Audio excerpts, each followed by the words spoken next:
Chapter 799. The electric arcs brought by the exploding thunder and lightning even touched Gadotsi and the others who were high in the sky.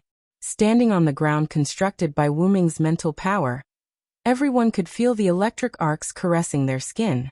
What? What is this? Because she was an ordinary person, Gadotsi's hair stood up because of the electric arcs. He reached out and placed his hand on Gadotsi to eliminate the electric arcs on her body. Then Wuming explained, "One of the authorities I got after killing the gods. How is it? Not bad, right?" Wuming was quite satisfied with the show his original body had put on. "Huh. Assassin, your authority?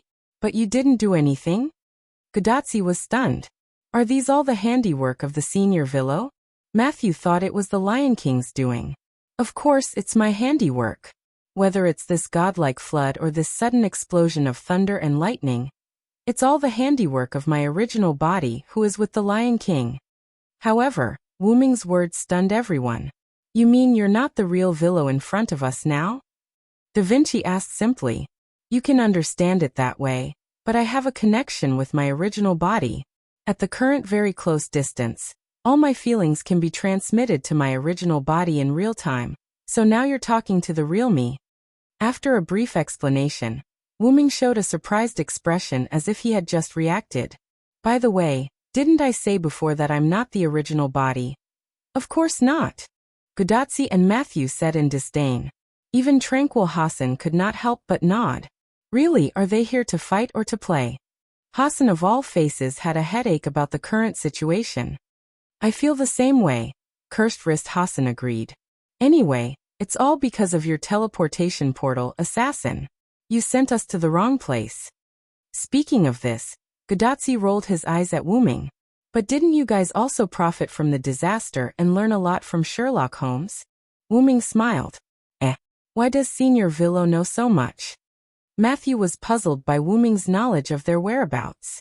"Because after you left, I had a chat with Holmes." This was why Wuming came out of the sandpit at the entrance of Atlas Courtyard.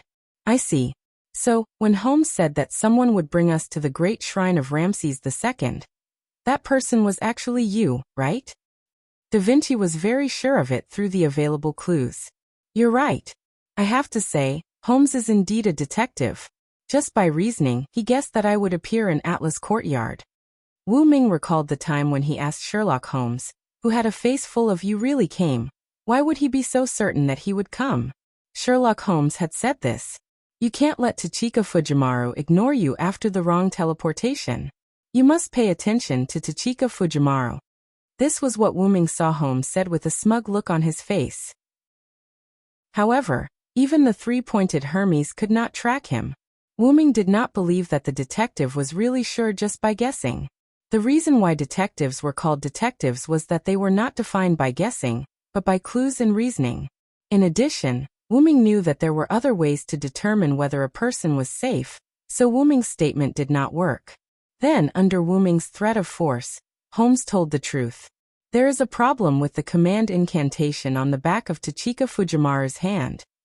There was no doubt that Wuming had discovered the special command incantation on the back of Gadotsi's hand. "Look, the defense of the Great Shrine is broken." Arash, who had been paying attention to the defense of the Great Shrine, suddenly spoke. Arash's shout pulled Wuming back to reality from his memories. Then Wuming followed everyone's gaze. The monstrous waves that were originally blocked by the invisible wall, now with the help of thunder and lightning, successfully broke through the invisible defensive wall. The sea of sand mixed with thunder and lightning instantly rushed into the shrine complex, swallowing countless shrines until they were crushed. "Assassin, will the people here be okay?" With Wuming's violent means, Gadotsi was worried about the Egyptian people who lived between the shrines. When the Sun King descended, he moved the territory under his rule, which meant that not only the shrines, but also the Egyptian people ruled by Ramses II moved here. When Gadotsi and the others came to look for the Sun King, they had a brief interaction with the Egyptian people here. The Egyptian people also helped to move the food and water they obtained from the Sun King into the car built by Da Vinci. "Is that so?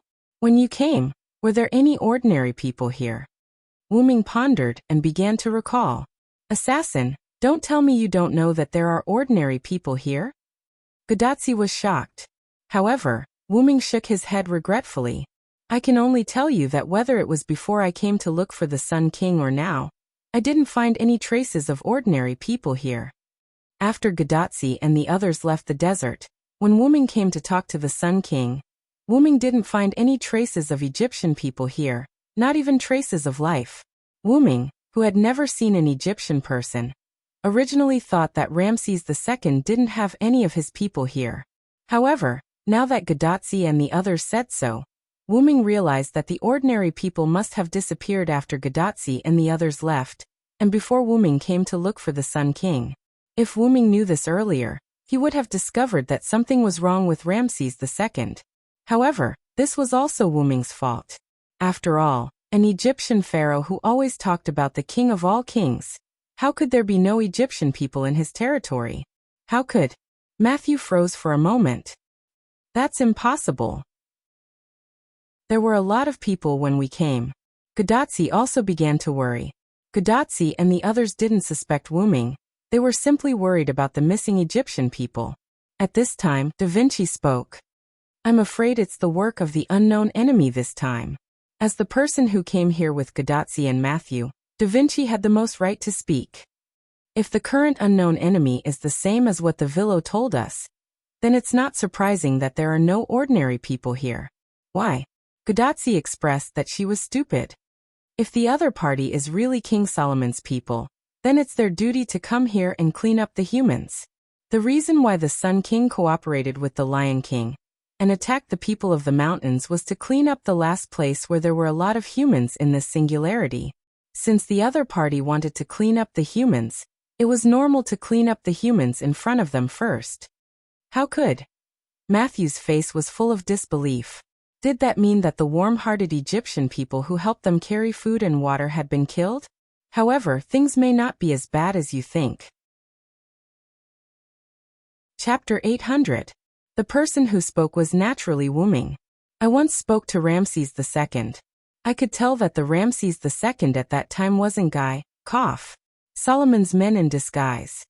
Ramses II's aura as the King of Kings wasn't something anyone could imitate. Even the demon god Pillar or Gidia wouldn't be able to do so. No matter how much a cat roared, it wouldn't become the king of beasts. At that time, Ramses II's people had already disappeared. Therefore, Wuming was more inclined to. Ramses II knew that he didn't have long to live, so he sent his people back to their original era. That's what you mean, Vilo, right? Da Vinci was indeed a genius. He thought of the same thing as Wuming. That's exactly what I mean. Wuming nodded matter-of-factly. After knowing that nothing might have happened to the Egyptian people, Gadotsi and Matthew couldn't help but heave a sigh of relief. However, we still have to see the person involved to know the outcome, Wuming said as he looked at the great temple on the ground. The lightning sand sea that had drowned the entire temple complex retreated like the tide, and the temple complex was once again exposed to the sunlight. The current state of the temple complex wasn't destroyed by the lightning sand sea as everyone had imagined, but most of the buildings were already in shambles. The temple collapsed, the pyramid was damaged, the stone tablet was broken. Almost none of the buildings were intact. Even the huge pyramid in the center where Ramses II was located had signs of large amounts of stone falling off from the bottom. The original desert also reappeared after the lightning sand sea retreated. Its dry appearance made it hard to imagine that it was a vast ocean just a moment ago. Everyone was shocked. This time, they were once again shocked. Wuming's move wasn't any weaker than the lightning sand sea from before. After all, it was easy to splash water on the bedsheets, but it wasn't easy to retrieve the water that had splashed on the bedsheets, and even restore the bedsheets to a state where they hadn't been affected by the water. It was no joke to say that spilled water couldn't be retrieved. Facts have proven that the best way to deal with enemies with the Divine Hall is to launch a powerful attack on the Divine Hall from the outside. After all, Wuming was also someone who owned a shrine. He was quite satisfied with the current situation caused by his attack on the Ramses II shrine. Except for the huge pyramid with Ramses II at the center, the other temples were all unusable. Although the largest pyramid could still be used, It had suffered quite a bit of damage from Wu Ming's lightning sand seize attacks. Simply put, it was still on the brink of destruction. Lancelot should be here soon, Wu Ming said as he looked into the distance. They saw a group of armored cavalry riding on warhorses galloping towards them at an extremely fast speed. Due to the trampling of the horses' hooves, a large amount of dust was created behind the group. Assassin, didn't you tell Lancelot that there would be a flood here? Gadotsi poked Wu Ming. Of course. Otherwise, how could he have cooperated with us in advance? I can't send all his troops into the sky. That would be very hard on me. Wu Ming shrugged helplessly. After all, with so many people, even if Wu Ming's mental strength was very strong, he wouldn't be able to withstand it. When he parted ways with Lancelot in the Atlas courtyard, Wu Ming told Lancelot that there would be a flood here later. When the flood receded, he could charge over and meet up with the Lion King. As for why Lancelot's troops were needed, it was because they were the last troops of the Holy City. Their purpose was naturally to deal with the enemy in front of them. A large group of Sphinx rushed out from there. Matthew saw countless Sphinx rushing out from the entrance of the central pyramid. So that's how it is. He's using human wave tactics to counter human wave tactics. Da Vinci finally understood why Silent Wonder had asked Lancelot to bring his troops over. Let's go, everyone. Let's conquer the last enemy. Yes, everyone responded. On Wu Ming's side, after the Thunder Sand Sea retreated, Wu Ming sent himself, Artoria, and Guinevere to the ground using a portal. Lancelot was leading his troops not far away from Artoria. When he saw Wu Ming and the other two, the solemn knight stopped. Lancelot was the only one who continued to gallop toward Artoria. Your Majesty. Lancelot, who quickly dismounted, knelt on one knee. For a moment he didn't know what to say. Lancelot believed that Artoria must have known that he had defected to Wu Ming's side. He was a traitor, who had betrayed them twice. Would the king still accept him? There's no need to say more, Lancelot. I have seen your merits and demerits. However, your merits cannot offset your demerits. Therefore, you need to redeem yourself. Your Majesty, please give me your orders. Lancelot held Alandet with one hand and stabbed it into the sand. His other hand was on his knee on the ground. He lowered his head and looked like he was waiting for his orders. Kill the enemy. The crisp order and the cold tone made Lancelot excited. Yes. After accepting the order, Lancelot stood up and mounted his horse. He walked in front of the solemn knight and raised Alandet high. Looking at the Sphinx army that had begun to spread toward them, Lancelot ordered. For the king. Solemn knight. Everyone charge. Oh, nay. The solemn knight roared, and the warhorse under him neighed. Because the direction was wrong, the knights followed Lancelot in a circle and charged toward the Sphinx army. In an instant, the solemn knights led by Lancelot clashed with the Sphinx army like a raging fire. Let's go. It's time to deal with the real enemy, Wu Ming said and opened the portal. The defense of the temples was basically ineffective, so the portal could be used again. Bypassing the Sphinx army through the portal, Wu Ming, Artoria, and Guinevere came directly to the entrance of the largest pyramid in the center. At the same time, a portal appeared beside Wu Ming and the other two. Wu Ming's avatar, Gadotsi, and the others walked out of the portal. There are two of you. Seeing Wu Ming on the opposite side, Gadotsi shouted in surprise. That. Your Majesty, Lion King. Matthew was quite reserved with Artoria, who was beside Wu Ming. Although they were on the same side now, Matthew was still a little reserved with Artoria. You don't have to be so polite. I remember your name is Matthew, right? Yes, Your Majesty, Lion King. Matthew stood up straight like a soldier who was being inspected. If Galahad can give you the power, then you have to bear the burden of carrying this shield. What answered Artoria was Matthew's powerful voice. Yes, Your Majesty, I will. At this time, a voice that Gadotsi, Matthew, and Da Vinci were familiar with came. You still have time to catch up? The king is right. You are a bunch of trash that needs to be abandoned. Chapter 801. Who's this scoundrel? Artoria couldn't stand such a sneaky guy, not to mention that the other party had interrupted her conversation with her old subordinate. He really didn't take her seriously. If Wuming hadn't been holding Artoria's hand since the beginning, she would have slashed him with her holy sword. Who's that voice? Matthew looked in the direction of the temple pyramid in disbelief. Could it be? Godatsi gritted her teeth. Along with everyone's gaze, a figure in green clothes and a green hat walked out from the entrance of the pyramid. Lev Lenore, it's really you. Da Vinci frowned. Long time no see, Tachika Fujimaru. Matthew Killet, Leonardo da Vinci, and Lev cracked open his mouth and smiled ferociously. Finally he looked at Wuming. Our sworn enemy, the Dragon of Origin. The Dragon of Origin. Artoria frowned. She naturally knew that Wuming was the Dragon of Origin, but Guinevere was puzzled. Beside him, Da Vinci didn't show much surprise, but his eyes showed that he was thinking about something. Hassan and Arash didn't know anything about this so-called Dragon of Origin, so they were confused. Godatsi and Matthew, who came into contact with this term for the first time, were also puzzled, but they knew one thing, and that was the term Dragon of Origin undoubtedly referred to Wuming. Sure enough, I didn't kill you back in Winter Wood. Wuming didn't care that Lev had exposed his identity, because it didn't matter to Wuming whether his identity was exposed or not. If it weren't for the lack of a good opportunity, Wuming would even tell Godatsi and the others personally. After taking 2 steps at the entrance, Lev patiently explained to Wuming. No, you really did kill me back then.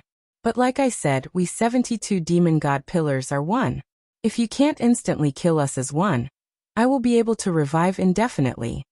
Although Wuming knew that he couldn't kill Lev that way, seeing Lev being so arrogant now, Wuming was really unhappy. However, Lev had another advantage, which was that he was quite qualified to be a tool to obtain information.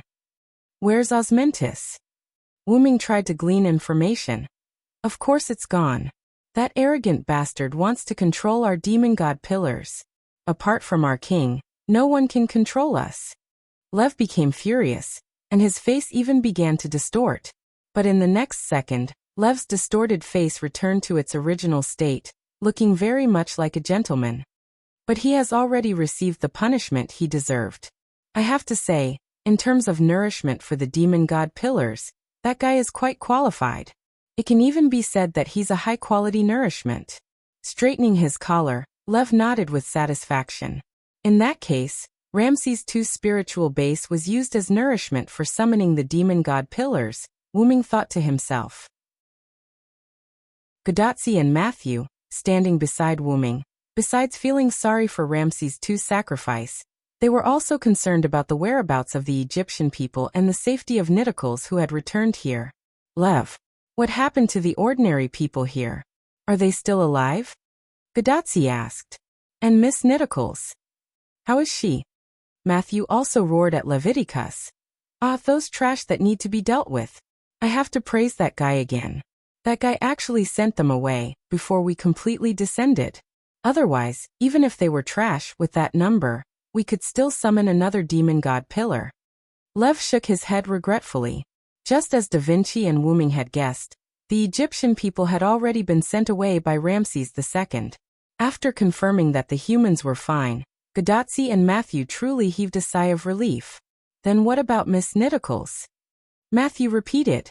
Needless to say, of course she's turned into nourishment for the demon god pillars like her respected nourishment king. Ha ha ha ha ha. Lev laughed happily.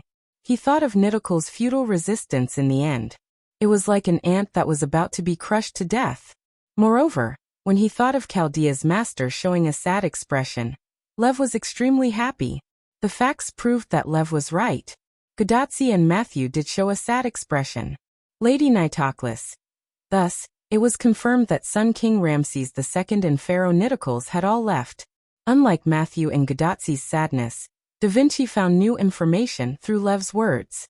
You said let one more demon god pillar appear before, right? That is to say there are quite a few demon god pillars descending, right? Everyone looked at the huge pyramid where Lev was at. After all, this was the only place that was most likely to hide a demon god pillar. Leonardo da Vinci, your brain is still working so fast. Lev revealed a creepy smile. I will deny the sky, deny the earth, the storm will destroy everything, and the rain will cover everything. With this supreme divine power, I will make everything in the world bow and kneel. Wuming finished his words in an instant, and terrifying dark clouds gathered above the pyramid. The information that he needed to know was basically all, so Lev was useless to Wuming. There was no room for discussion. A gust of wind began to howl crazily, and everyone's clothes were rustling. Some of the ruins of the temple on the ground, and the sand in the desert were rolled up and flew into the sky. Gudatsi even had to be held by Matthew to prevent her body from being blown away. The Solemn Night army and the Sphinx army that were fighting couldn't help but stop. The power of the wind. This is a power that doesn't belong to us. Although he said so, Lev still looked at Wuming calmly and didn't panic. Come on! With Wuming's shout, a huge and terrifying tornado mixed with debris and sand appeared right above the pyramid. In an instant, the storm was like a meat grinder, wrapping and chewing the entire pyramid. The scattered ruins buried the motionless Leviticus. At a very close distance, everyone was about to be blown away by the wind. Except for Wuming, Artoria, and Hassan, who had shelter from the wind, everyone else was struggling to support their bodies, squinting their eyes and looking uncomfortable. The Solemn Night army was blown off their horses one by one, because they were riding on horses. The Sphinx, on the other hand, was a beast with claws. They lay down on the ground and grabbed the ground with their claws, escaping the disaster. Guinevere couldn't hold on, and was blown away in an instant. Lev grabbed Guinevere's arm and spun him in his arms. When Wuming wanted to touch this transformation, a foreign land happened. The temple pyramid exerted its last remaining heat, and perished together with the tornado that came from the incarnation of God. The tornado dissipated and released the last trace of air to the surroundings. The sky that was originally covered by dark clouds was clear again. The sun shone on the ruins in front of everyone, but no one felt the warmth of the sun. Instead, a creepy feeling came from the bottom of their hearts. Chapter 802. Boom! The ruins of the pyramid in front of everyone exploded in an instant, and large and small stones sputtered into the sky and around at a speed comparable to bullets. However, this little bit of damage couldn't hurt anyone at all. Wuming instantly pulled out the meteor silver from the golden ripples that had already been opened. He swung it fiercely, and then swung it again at the sky. 2 mana sword auras instantly annihilated the stones that were sputtering towards everyone. However, there were still some places that Wuming couldn't take care of. The Solemn Knights and the Sphinx army who had fallen off their horses were attacked by stones falling from the sky. However, because the Sphinx wanted to take the opportunity to kill the Solemn Knights who had fallen off their horses, they inadvertently became the shield of the Solemn Knights. Although some of the Solemn Knights were hit by the stones and were injured or even killed, most of the bullet-like stones were blocked by the Sphinx. Naturally, this didn't cause much damage to the Sphinx, but the Solemn Knights got a chance to catch their breath. They immediately got up and fought with the Sphinx again. As for the horses, they were either killed by the Sphinx army or smashed to death by the bullet-like stones. Although the Solemn Knight's speed was reduced due to their conversion from cavalry to infantry, their defense was more perfect. In addition, with Lancelot leading the team, the Sphinx army was at a disadvantage from the beginning, and now they were still at a disadvantage. However, neither Wuming nor Lev had the time to care about the Sphinx and the Solemn Knights. For them, the enemy in front of them was the most important. After the ruins exploded, the things hidden in the ruins emerged. 3 huge pillars full of terrifying eyes broke out of the ground like new buds, shooting straight into the sky. The demon god pillars Floros, Yaman, and Babados appeared. Ha ha ha ha ha. Ha ha ha ha. Ha ha ha. The 3 demon god pillars let out different laughter, which made the followers in Gudatsi feel uncomfortable. The Sphinx and the Solemn Knights were also affected. However, Wuming wasn't afraid. He was immune to it. Sure enough, without Ramses II, you can't control the temple at all. Seeing that the temple had been destroyed so easily, Wuming was very sure of it. If Ramses II's grand shrine was so easily breached, then Ramses II would lose face as a top-level servant. In fact, Wuming's guess was correct. It was precisely because Ramses II's spirit base had been sacrificed that no one could control the temple. However, Because the demon god pillar that appeared contained Ramses II's spiritual base, the great temple of Ramses II didn't disappear because of the news of its master. However, even if Ramses II's spiritual base appeared, the demon god pillar was unable to control the great shrine. It could only let the great shrine defend itself against attacks. This was also why the great shrine had never attacked Wyrm and the others. So what? Whether it's the Sun King or the Lion King here, you are all just chess pieces on my chessboard. And my mission is not to eliminate you. Eliminating the humans in this singularity is not the decision of our king, but the decision of the demon god pillar. Flawless was quite proud to provide Wyrm with information. To put it simply, no matter what, their demon god pillars wouldn't suffer any losses from this singularity. As long as they could cause trouble for Wyrm, they would make a profit. Enough, Flawless. You've said too much. Demon god pillar Barbatos spoke to stop Flawless from continuing. What does it matter? Anyway, they are going to die. Even if they know our plan, what can they do? Flawless didn't care. Prioritize eliminating the enemy. But Yaman was quite serious. As a demon god pillar tool, it was qualified. In an instant, on Yaman's golden body, the flashing eyes emitted thunder. He really did it when he said it. The followers relied on their own abilities to dodge. Gudatsi was held by Matthew, Guinevere was held by Wyrm, and everyone jumped back to avoid Yaman's thunder. However, the demon god pillar Yaman's lightning was like a straight river, covering everything in front of it. And it just so happened that the Sphinx army and the solemn knights were in this straight line.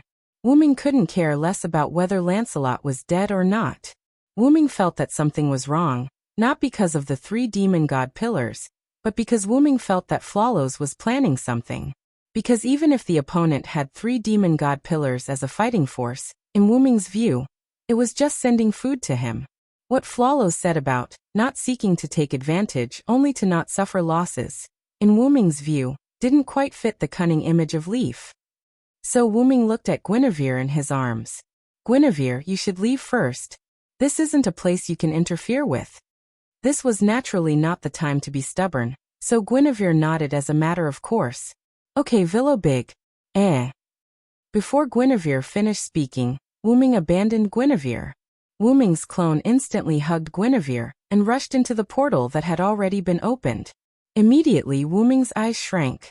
Sure enough, Flawless, your goal wasn't us from the beginning. Wyrm's clone took Guinevere to the West Village. And there, a demon god pillar just happened to appear, and it had already begun to wreak havoc. So, Flawless's plan from the beginning was to wipe out all the humans in this singularity. As Wyrm guessed, Leaf was a smart person. He had always been targeting this singularity, whether it was invading Ramses II, cooperating with Artoria to attack the mountain folk, or finally launching a thunderous attack on the holy city. As Flawless said, "You are all my chess pieces." The mountain folk's survival, Wyrm's attack on the holy city, and Artoria's loss of the holy spear were all part of Flawless's plan. As for imitating Ramses II's attack, demon god pillar Yaman could obviously do it. The thunderbolt that destroyed the holy city should also be released by demon god pillar Yaman. There's nothing we can do now that we've been discovered. Flawless said emotionlessly. Increase the intensity of the destruction, my comrades. In an instant, thunderbolts, heat rays, and poisonous fog poured out. The range was so wide that Gudatsi and the others couldn't dodge at all. Even Lancelot, who survived not far away by relying on Alandet, was affected. Gate portal. Wyrm opened the portal in an instant and teleported Gudatsi, Matthew, Da Vinci, Arash, Hassan, and Lancelot away. Their destination was naturally the West Village. Only Artoria and Wyrm remained here. He and Artoria dealt with the three demon god pillars while Gudatsi and the others went to rescue the West Village. Wu Yan's plan was completed. Chapter 803. Originally, there were many humans in this singularity. For some reason, the Lionheart King, who seemed to be a fake demon, was cruel and heartless. The Lionheart King, who defeated the Lionheart King, wantonly slaughtered those who could not be chosen because he chose the pure ones. The Gorilla Knight's slaughter caused the human population to decrease. The Egyptian people in the desert were sent back to their original era by Ramses II. The chosen pure ones were stored in the holy tower in the center of the holy city. It was destroyed by Yemen's lightning and the population decreased again. Currently, it was unlikely that there would be any humans in the wilderness. Even if there were, they would be people who would die of hunger and thirst soon. Of course, it was also possible that they had already died because the human population decreased.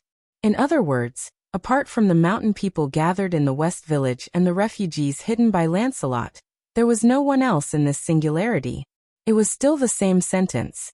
The reason why the burning of humanity could last for a while was not only because of the existence of Chaldea, but also because of the remaining humans in the singularity.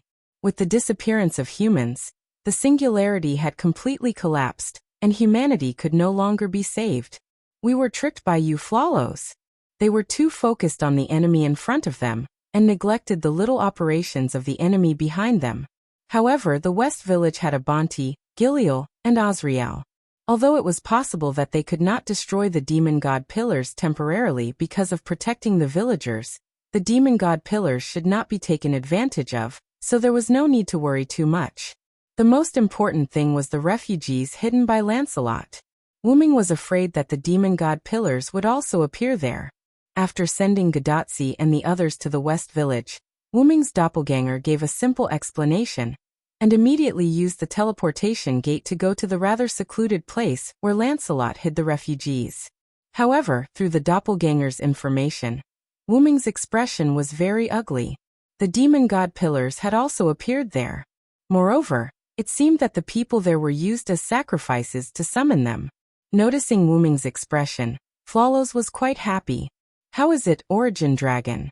I didn't lose out this time no matter what. I never thought that the nourishment would be so great that it could actually make so many of our demon god pillars appear. Since it has appeared, we have to do some delightful things. Ha ha ha. Clearly, the multiple demon god pillars were due to Ramses II's powerful spiritual base. Flawlos was very happy now. Even if it would be killed later, it did not matter. Flawlos understood that as long as Wyrm was there, these demon god pillars would definitely be eliminated. Flawlos was well aware of this. But as Flawlos said, it was impossible for it to lose. After all, even if he left it alone, this singularity was just that. However, as long as it messed up a little, as long as it could gain a little bit of advantage, Flawlos would have profited. If Flawlos' plan succeeded, the singularity would disappear, and the singularity would die. Then there would be no hope for humanity. I won't make a loss, but I might make a profit, and I might even make a lot of money. This was what made Flawlos happy. Suddenly, a sun appeared in a place far away. It was the refugee gathering place where Wyrm's clone was. The infuriated Wyrm directly sent a sun incarnation over there, burning the demon god pillar phoenix that the humans had used as a sacrifice to summon it to nothing. It died in the flames. How ironic was that? However, it still could not eliminate Wyrm's hatred for Flawlos. Excalibur. When Wyrm was distracted, Artoria had already released her noble artifact. Along with the shout of her real name, the demon god pillar, Yemen, disappeared. Queen Artoria was different from when she was young. Even if she lost her holy spear, Artoria was still a powerful lion king with a holy sword in her hand. Yemen's thunder could not resist the light of the planet. In the golden light, the golden Yemen disappeared. Your heart is a little messed up. Artoria looked at Wyrm. No matter what happened, Artoria's heart was still as water. At most, her heart would beat faster when she was with Wyrm. As a warrior, maintaining a stable heart was the most important thing. Skaha had also taught Wyrm about this. This was the most basic thing, and Wyrm had lost it. Wyrm laughed at himself and began to activate his relic, real name Liberation. The meteor silver was damaged and turned into a golden light sword. The light it released instantly covered the demon god pillar, Babados. Excalibur. The demon god pillar, Babados, could not resist the evil noble artifact at all. It was destroyed in an instant. Oh, it seems like you're not in a good mood. Flawlos mocked. After Yemen was killed by Artoria, Flawlos stopped attacking. It was ready to disappear in the light of the holy sword. However, mocking its nemesis, the dragon of origin, before it died, made Floros very happy. Leah, I'm really messed up. But there's one thing I've always been clear about. I'm not a warrior. I'm destined to be. However, wooming through the meteor silver that had turned back into a solid sword, the golden ripple engulfed it. Wooming was not ready to use the holy sword on Floros, a god that needs to be looked up to by thieves. In an instant, Wooming's pupils turned into a noble golden color again. Floros was shocked by Wooming's aura that was comparable to its king. It was just like what Wooming said. At that moment, Wooming was a god. What did a god need to do?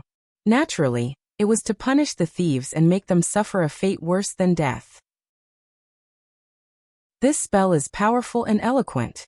It's the sword of wisdom that calls for victory. With my skill of the spirit of words, let the justice of the world appear. Wooming's magic burst out, forming a tornado-like airwave with Wooming as the center. Appear, the golden sword of the spirit of words. As another incarnation chanted, the golden meteor silver slowly rose from the ground. In the end, Wooming held it in his hand. Meteor silver.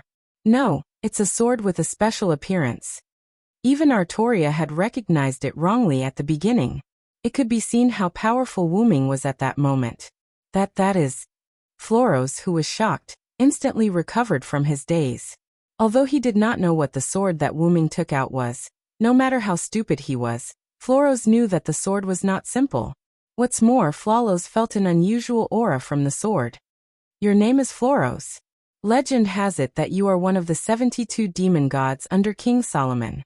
You are ranked 64th, a duke, and command 36 legions. As Wooming chanted, golden meteor silver seeped out from the ground and lined up beside Wooming. You. Floros was terrified. He had already felt that the golden swords around Wooming seemed to have the power to restrain him. Anyway, now he looked at the golden swords like a mouse seeing a cat. But according to legend, Floros has another name, Horse. Golden swords, with Wooming as the starting point, instantly covered the land with a radius of a few kilometers. Even the golden swords in the sky were not spared. The golden swords were densely packed and seemed to be randomly arranged in the air. Inherent enchantment. Floros recognized this move. Although it looked like it was surrounded by golden swords, at that moment he, Wooming, and Artoria had already arrived in another space. No matter if it is Floros or Horse, there are only differences in the translation during the transmission. The two of them are actually the same person. They are both demon gods from hell. The golden swords in the sky all turned their direction, and the tip of the swords pointed at the demon god pillar Floros. It is said that Floros has two forms. One is a leopard, and the other is a human. When he is in his human form, his eyes are like flames. The golden swords on the ground also moved. They treated the ground as nothing, and the tip of the golden swords on the ground all pointed at Floros. Bastard! Floros roared in anger. Countless black fog and heat rays spread out from Floros's pillar at an extremely fast speed. He felt that if he did not take action to resist, then he would be finished.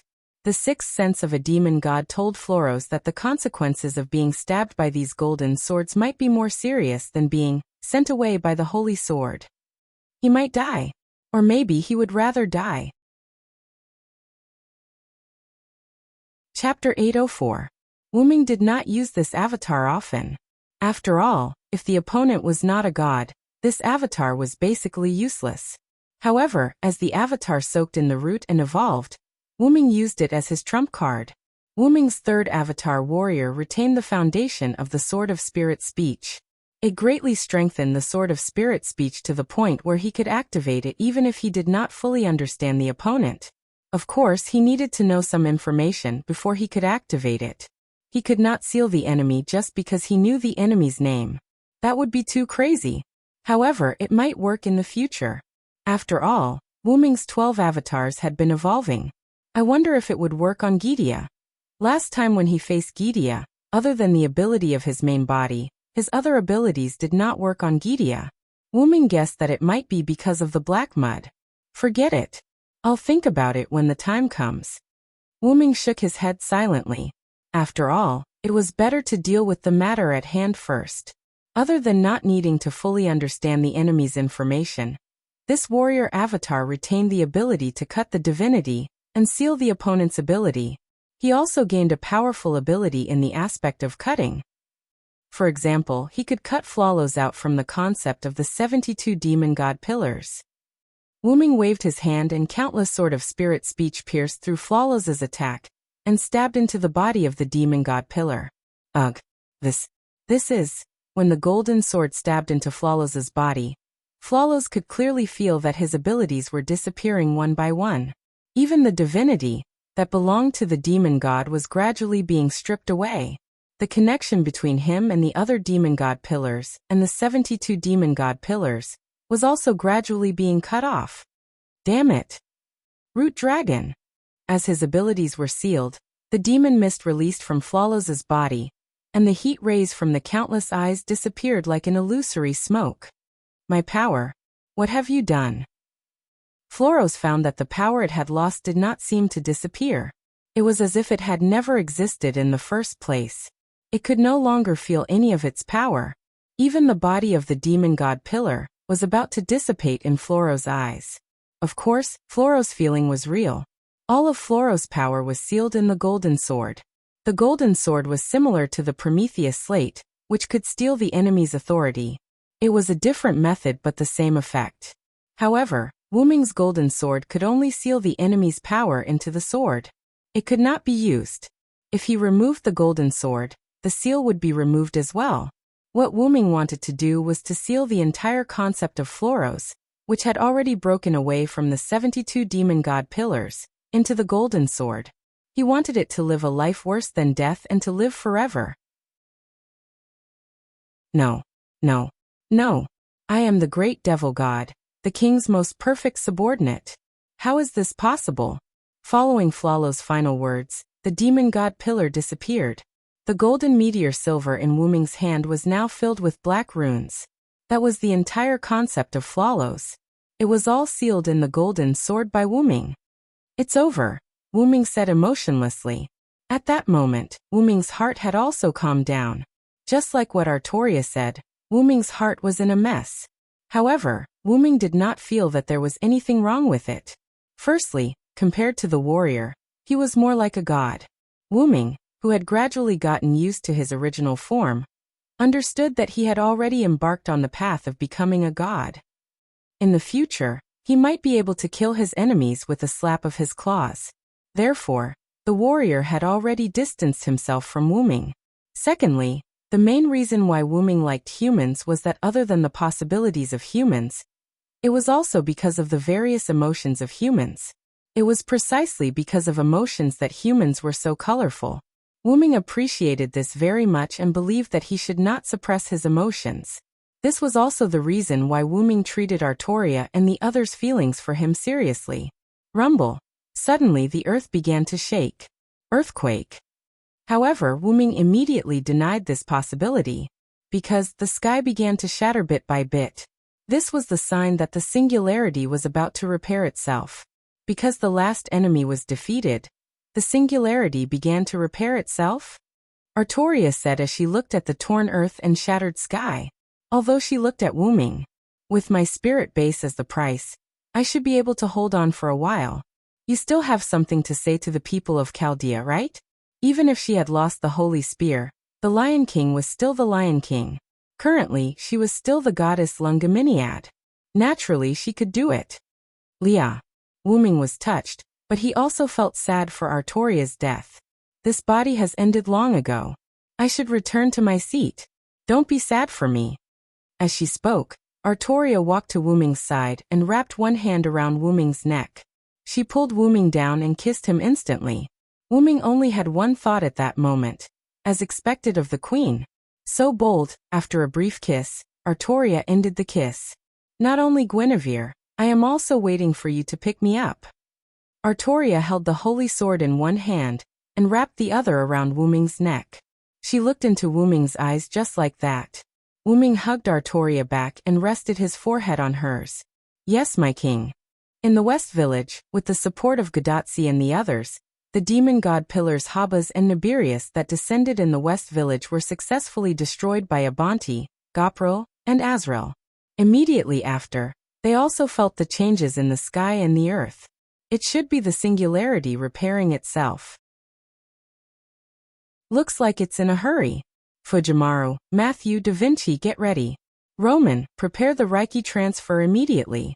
Olga Marie's voice came from Gadotzi's bracelet. When they left the desert and came to the West Village, Gadotzi's communication with Chaldea was restored.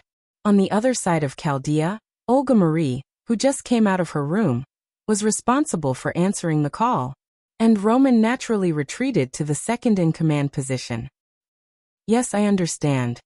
Roman's weak voice came from Gadotzi's bracelet. So Senior Villo has taken care of the enemy over there? Matthew was overjoyed. I knew Assassin would not disappoint us. Fufu, who was lying on Matthew's shoulder, also went along with the current situation and called out Fufu a few times. Are you guys leaving? Cursed Wrist Hassan, who was resting on the ground, stood up. Chapter 805. Not only Cursed Wrist Hassan, but the other few servants also changed from sitting on the ground to rest, to a standing posture. After all, their friends were about to leave, so they should stand up and express their politeness. And the reason why they called the servants few was that they had no choice. Although they were the most supportive, their opponents were the demon god pillars after all, which was already a calamity for them. Arash and Bayface Hassan had already been sacrificed. Arash chose to self-destruct his noble artifact, instantly injuring the demon god pillar Happas. 100 Faces Hassan, on the other hand, was engulfed by the demon god pillar Nibirius heat ray in order to save Quiet Hassan. Tang Sanzang and Fujiwara had already been sacrificed before Gadotzi and the others came. However, because of Tang Sanzang and Fujiwara's sacrifice, the villagers here were all fine. They were all covered and retreated to the west. After all, Abanti, Giliel, and Azriel did not value humans very much, coupled with the frequent attacks of the two demon god pillars. Even if it was Wu Ming's order, they could not and did not want to completely protect the villagers. Therefore, other than Gadotzi, Matthew, and Da Vinci, who belonged to Chaldea, the remaining servants were Cursed Wrist Hassan, Quiet Hassan, Lancelot, and Guinevere. However, because they were servants, they were not really dead. Therefore, everyone was not too sad. They just lamented that they could not walk to the end together. Fortunately, it's all over. Lancelot, who was standing behind Matthew, used Alandet to support his body. He was covered in blood and gasping for breath. He had suffered a lot of injuries in the desert before. After coming here, in order to protect Guinevere and Matthew, he was indirectly targeted by the demon god pillars. He was seriously injured. Although he did not leave, he was almost done. It was a miracle that Lancelot did not leave. This might be love. Lancelot, are you okay? After all, he was the one who risked his life to save him. Guinevere thought that he had to show some concern even if it was just for show. Your Highness, it's good that you are fine. As long as Guinevere was fine, Lancelot was relieved. I'm fine. Sir Lancelot, you should pay attention to your injuries. After all, from Guinevere's point of view, Lancelot was no longer severely injured. He was as good as dead. Dad, don't move around. You're hurt too badly. Matthew noticed that Lancelot had stood up and immediately pressed him down to sit down. Lancelot felt a mouthful of blood rise to his throat, but he swallowed it back down. He was agitated by Matthew calling him Dad. I'm fine. My dear daughter, Star. As long as his daughter, Matthew, was fine, Lancelot could die without regrets. Speaking of which, the singularity doesn't seem to be shaking anymore. What Gadotzi meant was that the singularity's self-healing seemed to have stopped. Something must have happened in the villa. Da Vinci looked in the direction of the desert. At this moment, a pillar of light appeared at the location of the great temple complex. What is that? Gadotzi was shocked. Did a new enemy appear? The detection shows that the pillar of light is temporarily supporting the singularity, but don't worry, the detection also shows that the pillar of light won't last long. Olga Mary's voice came from Gadotzi's bracelet. That's my king, Lancelot suddenly said. Ha! The Lion King. Matthew was stunned. Maybe it has something to do with the villa. Guinevere guessed. Lancelot looked at Guinevere, who was unusually happy when talking about the villa, and felt a little strange. But then Lancelot shook his head. He just needed to watch from afar. After all, he already had such a lovely daughter. Lancelot looked at Matthew with a relieved expression. However, Mushu didn't notice it and ran away quickly. Senior Villo, are you okay? Matthew, along with Gadotsi and Guinevere, quickly went to Wuming, who suddenly used the portal to come here. Kacha. Wuming seemed to hear the sound of something breaking from Lancelot's side, and looked curiously. But other than a heavily injured man who was about to die, nothing else broke. Minister Lancelot, let me treat your injuries first. After all, since he saw Lancelot, it was better to heal him first. After all, he looked pale and heartbroken. It seemed that his injury was very serious, and he might be sent back to the Martyr's Palace in the next second. No need, Sir Villo.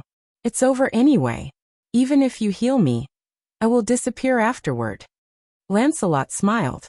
Although Wuming felt that Lancelot's smile was very forced, however, Lancelot was right. After the singularity repaired itself, everyone would be sent back to Earth. Assassin, is there anything going on over there? What's with that beam of light? Gadotsi pointed at the beam of light curiously. That's the Lion King using his spiritual base to temporarily support the singularity. I have something to tell you, Wuming replied.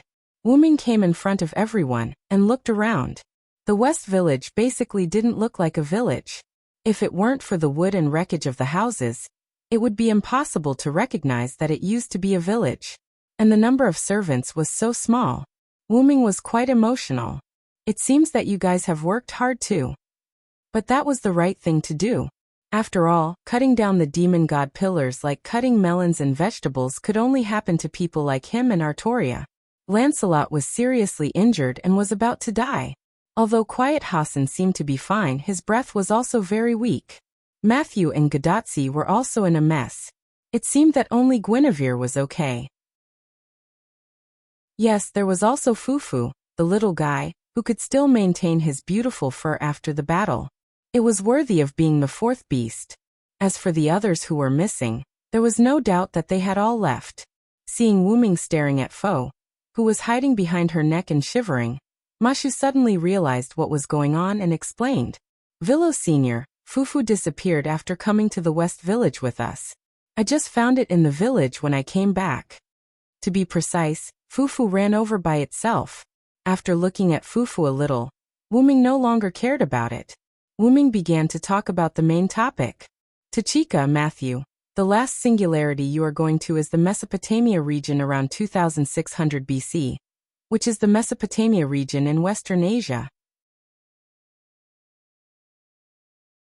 Chapter 806.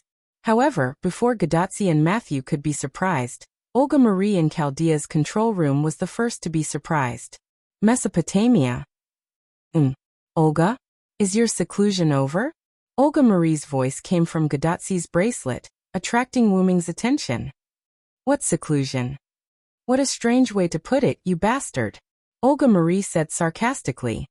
Since you don't know about the last singularity, you must have just come out of seclusion. Chaldea should have detected the location of the last singularity. It seems that Roman hasn't told you yet. Wuming's judgment was right. Olga Marie did take over Roman's position as soon as she came out of the room. Then Olga Marie went crazy. Roman. Why didn't you tell me such an important thing? And from Chaldea's control room, Roman's voice came faintly. Director, you didn't let me speak without permission from the beginning. Then there was a loud noise and Roman's voice disappeared. Ignoring what was happening in Chaldea's control room, Wuming looked at the world that was faintly shaking and repairing itself, then looked at Gadotsi and Matthew. There's not much time left. I'll make it short. I've been to that singularity. Take this. It should be able to help you. Wuming said, taking out a palm-sized white scale that contained magical power. What a beautiful scale. Gadotsi carefully took it. Oh, it's a very rare material. Da Vinci carefully looked at the scale with his glasses. I didn't expect Senior Villo to have been to 2600 BC. Matthew said in disbelief. The enemy of that era is beyond your imagination, be prepared. Wuming reminded with a smile, but he didn't say who the enemy was. Gadotsi was about to complain, but Olga Marie's voice came again. Tachika, Matthew, Da Vinci, the ray shift is ready. Right, there's also this. Help me hold it. In the end, Wuming took out a holy grail from the golden ripples. Another holy grail? Gadotsi was stunned. However, they had also encountered multiple holy grails at the American Singularity, so they were not too surprised. However, Wuming shook his head. This isn't the Holy Grail, it's just a sealed vessel in the style of the Holy Grail. And the one sealed inside was naturally Floros. I have sealed the concept of the demon god Pillar Floros into this container. However, it is not easy for me to carry it around, so I hope that it can be handed over to Chaldea for safekeeping. Wuming hadn't come into contact with the warrior transformation yet. He turned the golden sword that sealed Floros into the shape of a holy grail, hoping to hand it over to Chaldea. Chaldea's own magnetic field could block human combustion. Therefore, with the effect of Chaldea's own magnetic field, even if Wuming removed the warrior transformation, the seal of the Holy Grail would not be broken. However, Wuming's words gave Gadotsi and the others a shock. There's a demon god pillar sealed inside? Gadotsi and Matthew were stunned. According to the detection of the instrument, there is indeed something strange inside, but it is not active. Maybe it's the effect of the seal that assassin mentioned. Olga Marie was very calm. Then, from Chaldea's control room came Roman's words. This thing is too dangerous. And so on. Then there was another loud sound, and Roman was silent again. Well, this will be taken care of by the genius Da Vinci. Da Vinci took the Holy Grail from Wuming's hand. Wuming nodded. Although Da Vinci looked quite unreliable, he was actually a very reliable existence. Then Wuming looked at Gadotsi and Matthew. Remember, you can show that scale when you ask for help. And don't forget, the first Hassan promised to help you. Matthew and Gadotsi's eyes lit up. The fact that Wang Hassan did not help at this singularity made Gadotsi complain. It turned out that he had indirectly left the opportunity to help for the next singularity. Senior Villo, will you help us too? Matthew asked curiously. Of course, I just had some matters to attend to, otherwise, I wouldn't have given you this scale. Wu Ming smiled as if it was a matter of course. Assassin and everyone were leaving. Gadotsi waved her hand and said goodbye to Wu Ming and the others.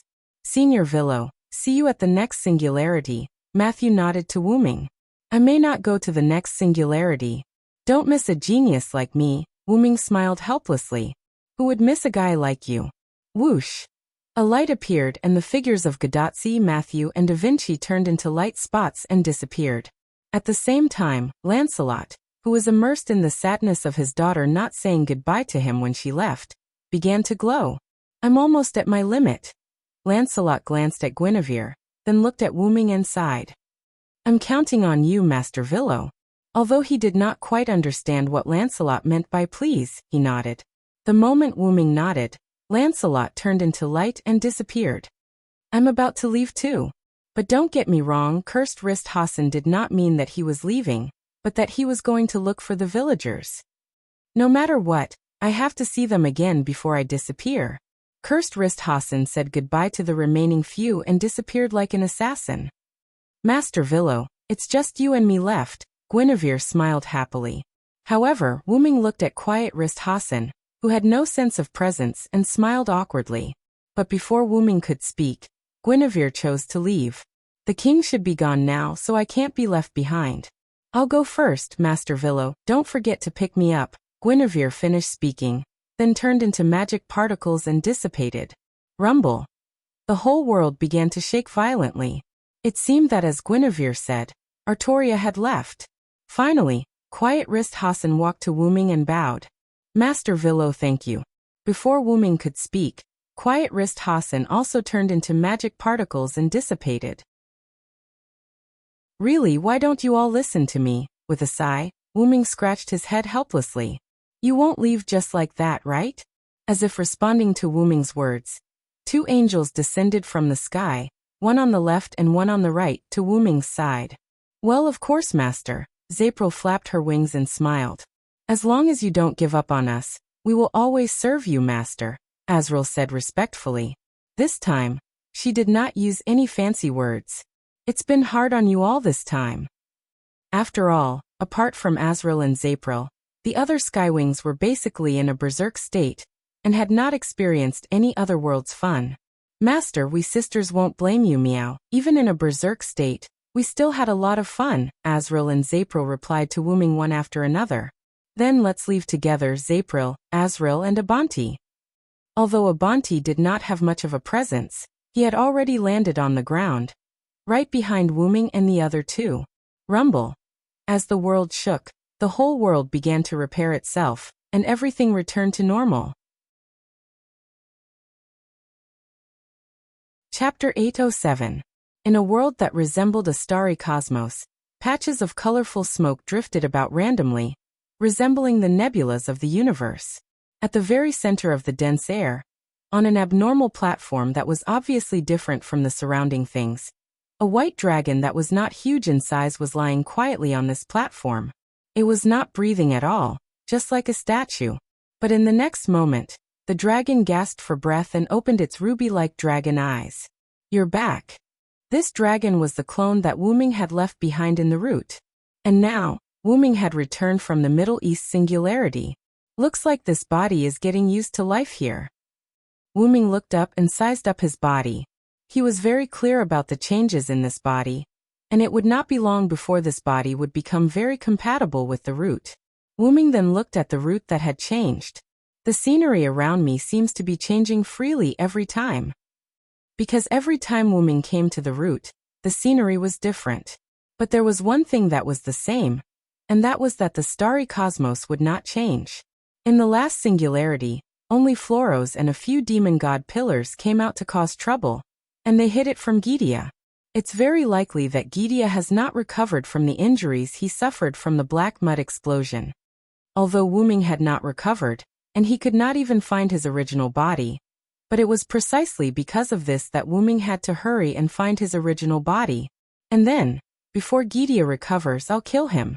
It was simple and brutal. After checking the surroundings and outside of the root to make sure there was no black mud, Wooming reworked the root's defenses, and finally laid down without worry. I'm overthinking. Last time, Gidia attracted all the black mud between the worlds.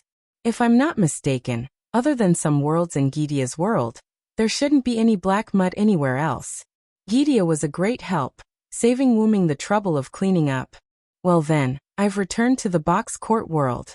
Closing his eyes, the gigantic dragon body fell into a deep slumber. Box court world, no-name base Wooming's room. At this moment, it was night. Letitia was lying on Wooming's bed, sleeping with her eyes closed. Ever since Wooming left, Letitia had used magic to lock the room from the inside. Aside from brute force, no one could enter without Letitia's permission. And because of Wooming's instructions, Letitia wouldn't let anyone enter. As for Letitia, she complied with Wooming's words and stayed in the room. As for why, it was because Wooming needed a catalyst to return. And Letitia was precisely this catalyst. Fortunately, as a non-human, Letitia did not really need food. Otherwise, she would have starved to death if the room was sealed. However, it was boring to stay like this, so Letitia simply began to hibernate, whether it was day or night. Vampires could hibernate. Anyway, staying in a daze was waiting, and sleeping was also waiting. Moreover, vampires could increase their strength by going into hibernation. Although the increase was not much, why not? At this moment, the sleeping Letitia's body emitted light.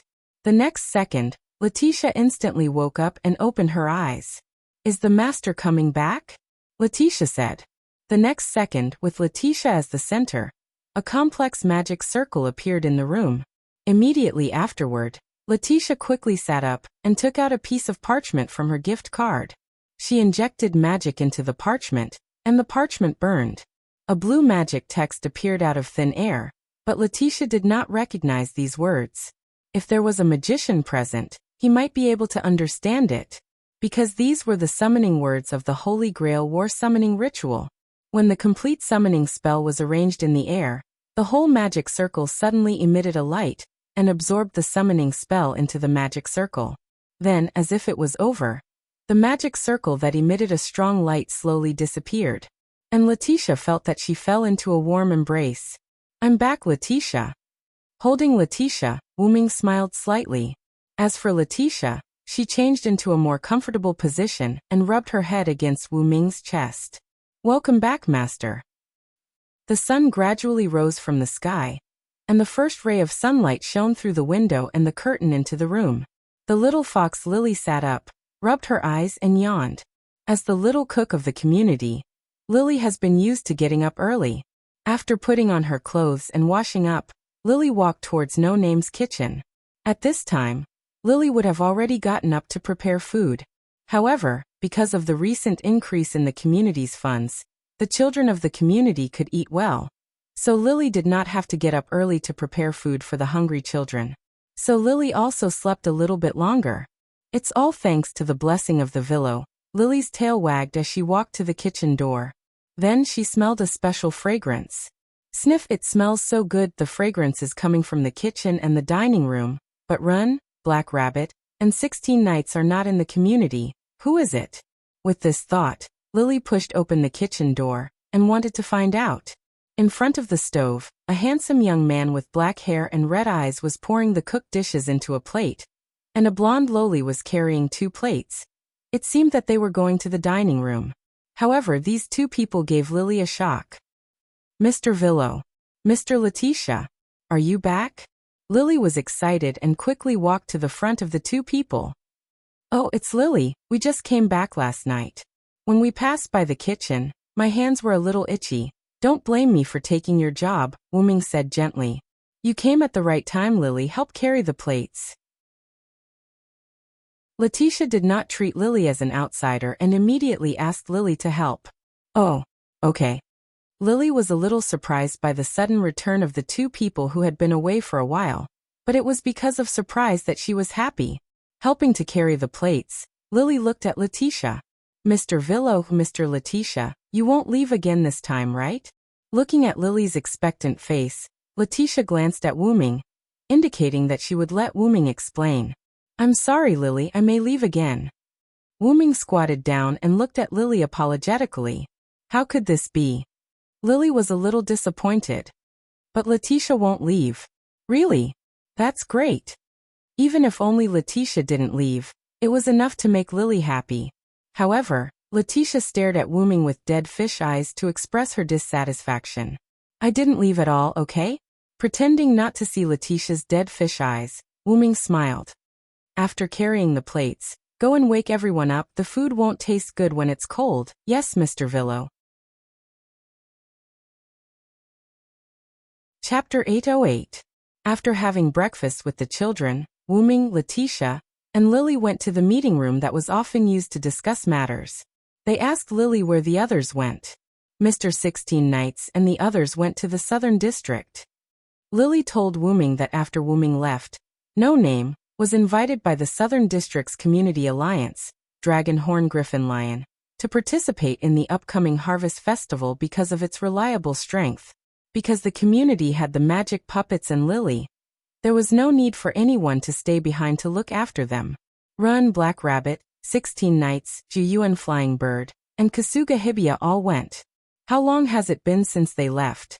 After all, he had to figure out how long he had been gone. About 5 or 6 days. To be honest, I didn't expect Mr. Villo and Letitia to come back so soon. Lily's little fox tail wagged. She was quite satisfied that Wuming could come back so soon. Wuming was stunned. If he remembered correctly, he had stayed in the Middle East Singularity for 5 or 6 days. The flow of time was the same, so it should be different. What was going on? Noticing that Wuming had something on his mind, Letitia thought that Wuming was worried that 16 Knights and the others would cause trouble in the Southern District. "Master, do you want to go over and take a look?" Letitia, who was standing behind Wuming and had changed into a blue and white maid uniform, asked in a timely manner. "Forget it. Let them cause trouble over there." Wuming shrugged. He would rather be idle in the Eastern District. Since he was in this world, he should deal with the matters of this world first. Then Wuming asked about Pest. Speaking of which, what happened to Pest? Wuming left in a hurry and didn't have time to deal with the matters after the Fire Dragon's birth festival. They had agreed that the defeated Demon King would belong to No Name. Regarding this matter, Mr. Villo, please don't worry. After all, Lord White Yiksha is very fair. Although White Yiksha was not serious in the eyes of Wuming and the others, she was actually a very dignified existence in the Eastern District, and even the entire Hakata. Since she had agreed to something, she would do it. After all, this was something that had been decided before. Even if Salamandra wanted to go back on their word, White Yiksha wouldn't allow it. Besides, Salamandra couldn't go back on their word. After all, Salamandra won't stand on the opposite side of us just because of a mere 5-digit Demon King. Moreover, No Name has just re-established an alliance with them. However, Lily showed a distressed expression. However, Lord Vero, because the members of the community have all gone to the South District, our Lord Demon King is still with Lord White Yiksha. Wuming was Yiksha was Yiksha was White Yiksha was White Yiksha was White Yiksha's. It would definitely take some time for White Yiksha to deal with Pest's matter. And it just so happened that the rest of No Name had gone to Southside. In the absence of the main members, Lily couldn't make the decision on her own. Then Lily showed a reassuring smile. Since Lord Villo is back, there won't be a problem. After all, Wuming was the main member. It was reasonable for him to take the spoils from White Yiksha. Then, Wuming sighed and cancelled his original plan. Okay, Letitia and I will go. Eastern District, 210-5380 Outer Gate. 1000 Yes Branch. Inside the Japanese-style shop, White Yiksha knelt on a cushion, leisurely drinking tea and eating snacks. She looked quite relaxed. Suddenly, a black-purple ripple appeared beside White Yiksha out of thin air. Glancing at the black-purple ripple, White Yiksha still calmly drank his tea. Wuming and Letitia walked out of the portal. Wuming casually found a cushion and sat next to White Yiksha. Letitia, the maid, seemed to be infected by her master. She also found a cushion and knelt next to Wuming. Wuming picked up White Yiksha's snack and threw it into his mouth. It was as if he treated this place as his own home. Sigh, don't say this snack is not bad. Right. This snack is a precious snack that I, White Yiksha, treasure. White Yiksha nodded subconsciously. Let's have some too, Letitia. Wuming picked up another piece of dessert and passed it to Letitia. Hey, you brat. Don't treat this place as your own home. White Yiksha unhappily put the plate with a few remaining snacks into his arms with a, I won't let you eat any more look. Looking at you, people who don't know would think that I did something to you. Wuming didn't even look at White Yiksha. He maintained his sideways posture and raised his hand holding the snack to feed Letitia. Letitia was a bit resistant. After all, she was Wuming's maid. How could she let her master feed his maid? However, she had to give Wuming face. Therefore, Letitia ate in small bites.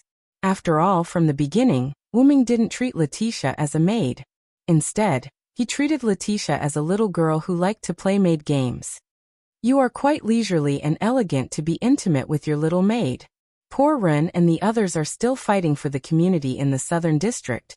White Yiksha quickly finished the few snacks on the plate and said viciously to Wuming.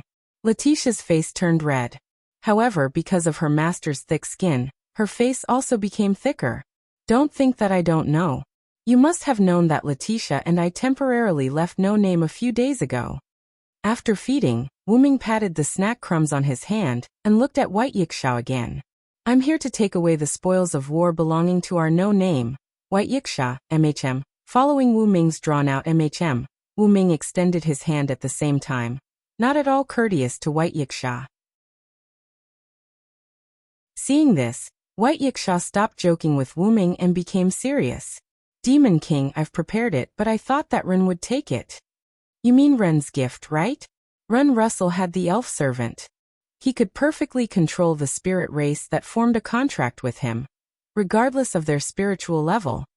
But because I'm the only one in No Name at the moment, Lily recommended me. Wuming spread his hands helplessly.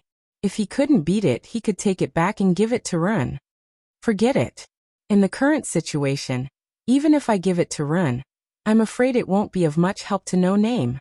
White Yiksha said as he took out his gift card and took out a ring from it.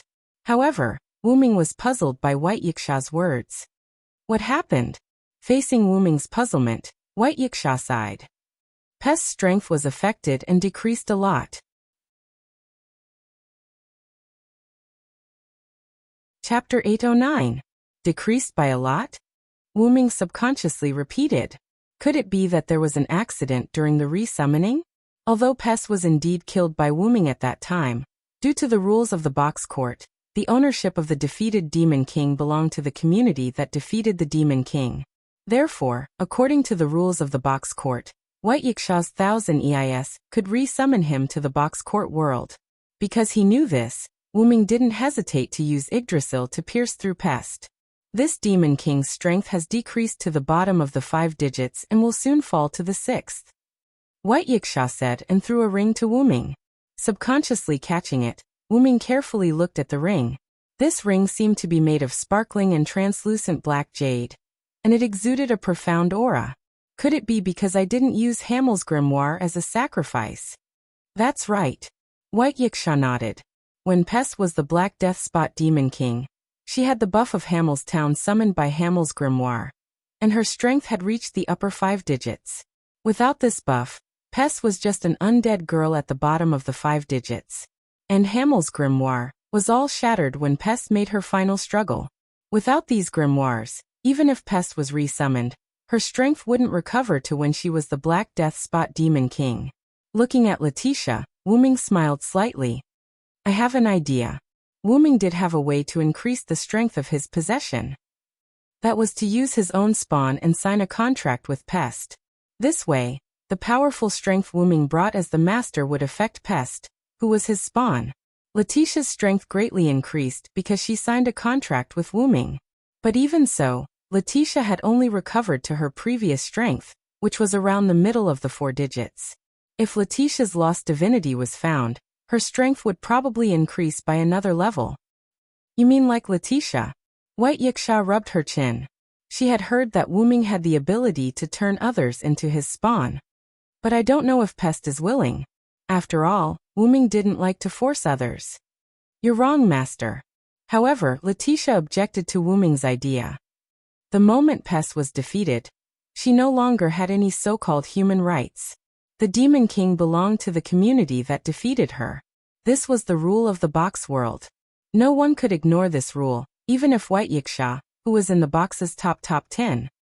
Pest's human rights have already disappeared. She has failed and is now just an object. I think she should be aware of this as well, so you don't have to worry too much. 3 years ago, when Letitia was taken away as a spoil of war, she also had the same awareness. Be that as it may, I, your master, am not a devil. If No Name was in urgent need of a powerhouse, then Wuming might force Pest to sign a contract. But this choice was impossible from the start, because with Wuming around, No Name didn't need to be in such a hurry. In addition, who asked Wuming to be kind-hearted in a way? Letitia still wanted to say something. But, Master. But Wuming immediately interrupted her. Let's just leave it at that. We'll decide after we ask Pest. Letitia showed a helpless expression. But then, Letitia's helpless expression turned into a smile. Because such strength was also the embodiment of her master's charisma. If that's the case, you should leave. I want to rest. Then White Yiksha waved his hand in disdain, signaling Wuming and Letitia to leave. He also lay down with his back facing the two and supported his head with one hand. Wuming handed the ring in his hand to Letitia, opened a portal, and signaled Letitia to go back first. Knowing that Wuming had other matters to discuss with White Yiksha, Letitia obediently took the ring and entered the portal. Do you have something else to say? White Yiksha closed his eyes and asked without turning his head. I want to ask about the 2-headed dragon that appeared at the end of the fire dragon's birth ceremony. As soon as he said this, White Yiksha opened his golden eyes that had become extremely serious. I thought you went out to investigate this matter. I didn't expect you to ask me. White Yiksha turned over and sat up straight. Although they hadn't known each other for long, White Yiksha still understood Wuming. Wuming wasn't the kind of person who would investigate thoroughly before asking others. Therefore, since he asked, it meant that Wuming really didn't know. I naturally left for other matters. However, since I'm back, I will naturally pay attention to the matter at hand. The inexplicable appearance of the two-headed dragon was a very serious problem. If it happened again and appeared in the city, the consequences would be unimaginable. No, if it appeared in the periphery of the East District, it would also be a serious problem. This was because the two-headed dragon was powerful and had a large number of people. Furthermore, they had a powerful splitting ability. If they appeared in the periphery and charged into the East District, there would be a lot of casualties. This was because no one could stop it, not even White Yiksha. After all, White Yiksha was in a state where most of his power was sealed. Unfortunately, I've asked the community in charge of the seal. The seal is very complete. Therefore, the possibility of the two-headed dragon splitting from the Demon King has been ruled out. Ever since the fire dragon's birth ceremony ended, White Yiksha hadn't been idle. Or rather, it was impossible for her to be idle. Then those two-headed dragons should be the remnants of Az Dakaha before he was sealed. The key is, how did those two-headed dragons suddenly appear near the fire dragon's birth ceremony? If they were far away, there was no need to be afraid of actively preparing. What was scary was the fact that they appeared out of thin air. Regarding this, even she, White Yiksha, couldn't find any useful information. Appearing out of thin air, Wu Ming, on the other hand, had some ideas. Because I'm worried that the previous situation will happen again, I specifically asked the community in the East District to increase their vigilance. In the end, White Yiksha sighed. This was because White Yiksha knew that this was only treating the symptoms and not the root cause. After thinking for a while, Wu Ming spoke. Actually, some time ago, I met with some people who wanted to buy Letitia from Perseus. The main point wasn't this sentence but Wu Ming's next sentence. One of them had the ability to teleport out of thin air that shocked even me. That person was none other than the guy named Maxwell. Chapter 8:10. That was a man who called himself Maxwell. He appeared beside me out of thin air. While I was distracted, he teleported away his companion who was suppressed by me. In the end, I fought him. I estimate that he's a 4-digit existence. 4 digits. White Yiksha nodded. A 4-digit existence was already the peak of the lower levels of the box court. Such an existence couldn't be unknown. However, no matter how hard White Yiksha thought, he couldn't figure out who this Maxwell fellow was. Actually, a group of two-headed dragons appeared out of thin air and attacked me. The moment I killed those two-headed dragons, Maxwell rescued his companion. Wu Ming continued. What?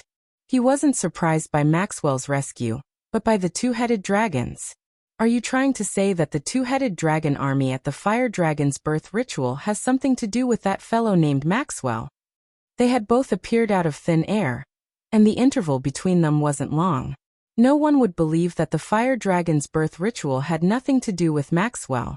A 4-digit existence with the ability to teleport multiple people or objects instantly. It seemed like he had a large number of absolute evil avatars, and an organization backing him. If these were looked at separately, they weren't considered dangerous, but if they were gathered together, it was rather dangerous. If that organization did something again, it would cause a serious crisis to the lower levels of the box court. Even though it wouldn't exceed what the lower levels of the box court could withstand. This was something White Yiksha, who was a guardian of the box court, didn't wish to see. That Maxwell's companion, do you know their names or abilities? There's an unknown girl who's good at using daggers, and has the gift of distance control. There's also a griffin named Glea Griffin, which has a powerful physical ability that far surpasses that of ordinary griffins. Their master is called, Your Highness by the girl. Lastly, there's Maxwell. That's all I know. After handing over the information to White Yiksha, he would rely on White Yiksha's abilities to see if he could find any clues about the other party. After all, there was one thing Wu Ming didn't say. The other party knew him. No matter what, his main body definitely had a lot to do with the other party. This was also the main reason why Wu Ming took the initiative to look for White Yiksha. I got it. Next, I'll start searching with the information I have. White Yiksha wasn't confident that he could find the other party. After all, it was too obvious. Whether it was the other party's grace or name, he had never heard of them before. He was either a newcomer to the box or someone who had always been active in the world outside the box. White Yiksha was more inclined to the latter. Then I'll take my leave first. Don't forget to let me know if anything happens. Wuming waved his hand and prepared to leave. Lord White Yiksha, something bad has happened. At this moment, a maid named Thousand Eyes suddenly barged in. Seeing that White Yiksha was discussing something with Wuming, the maid couldn't help but stop. However, it was obvious that she seemed to have something urgent. Why are you so flustered? Speak slowly. White Yiksha took a sip of tea and motioned for the maid to calm down. Wuming, who was about to leave, saw the maid so flustered, but he wasn't in a hurry to leave. He wanted to see if he could help the other party. Not good, Lord White Yiksha. There was an urgent message from the community just now. A large number of magical beasts have appeared around the outer gate of 210-5380 and are heading this way. Although the maid had calmed down, there was still a trace of panic. Wuming frowned. The outer area of 210-5380's outer gate was basically no-name's territory. Furthermore, it was a sudden appearance, and it just so happened that he chose the outer door of 210-5380. Was he trying to show off his power to no-name? Wuming thought so. It's just magical beasts. Let the community at the periphery resist for a while. I'll go take a look. White Yiksha didn't mind and slowly prepared to finish his tea. Although this matter was very strange, the Eastern District's defense wasn't something that could be broken through by some magical beasts. It couldn't be that Maxwell's doing. How could there be such a coincidence? But Lord White Yiksha, those magical beasts are estimated to be in the 5 digits and that community is. The maid said carefully while looking at Wuming. It should be the news from Letitia who had just returned. Pfft, what? White Yiksha, who heard, in the 5 digits, spat out a mouthful of tea. No wonder the maid was so flustered. Did Letitia simply say that there was an attack by magical beasts? Wuming immediately asked the maid. Because the two-headed dragon was the clone of Az Dakaha, one of the oldest Demon King humans in the final trial. In order to prevent people from panicking, other than some of the higher-ups of Salamandra, no name, and this and yes who knew the inside story, news about the two-headed dragon was blocked. Therefore, even if there were rumors in the outside world, it was only a backup plan brought by the Demon King who attacked the fire dragon's birth ceremony. It didn't attract attention or panic. Yes. The maid nodded. As expected of a former box court knight, it looked like Letitia was also trying her best to block the news. After all, it was definitely the clone of a Demon King. It was a little too much for the citizens of the box court. Then Wuming and White Yiksha looked at each other. Their eyes were filled with solemnity. Previously, they were still discussing what to do if someone used the two-headed dragon to attack the Eastern District. Now it was here. It was really speak of the devil. At the same time, Wuming and White Yiksha also felt the tremors of the earth from the two-headed dragon. How many two-headed dragons did it take to cause such a magnitude of earthquake? Without further ado, Wuming immediately opened the teleportation door. Let's go, White Yiksha. White Yiksha nodded with a gloomy expression and walked into the teleportation door with Wuming, leaving behind the maid who was at a loss. 210-5380 outer gate, where no name was located.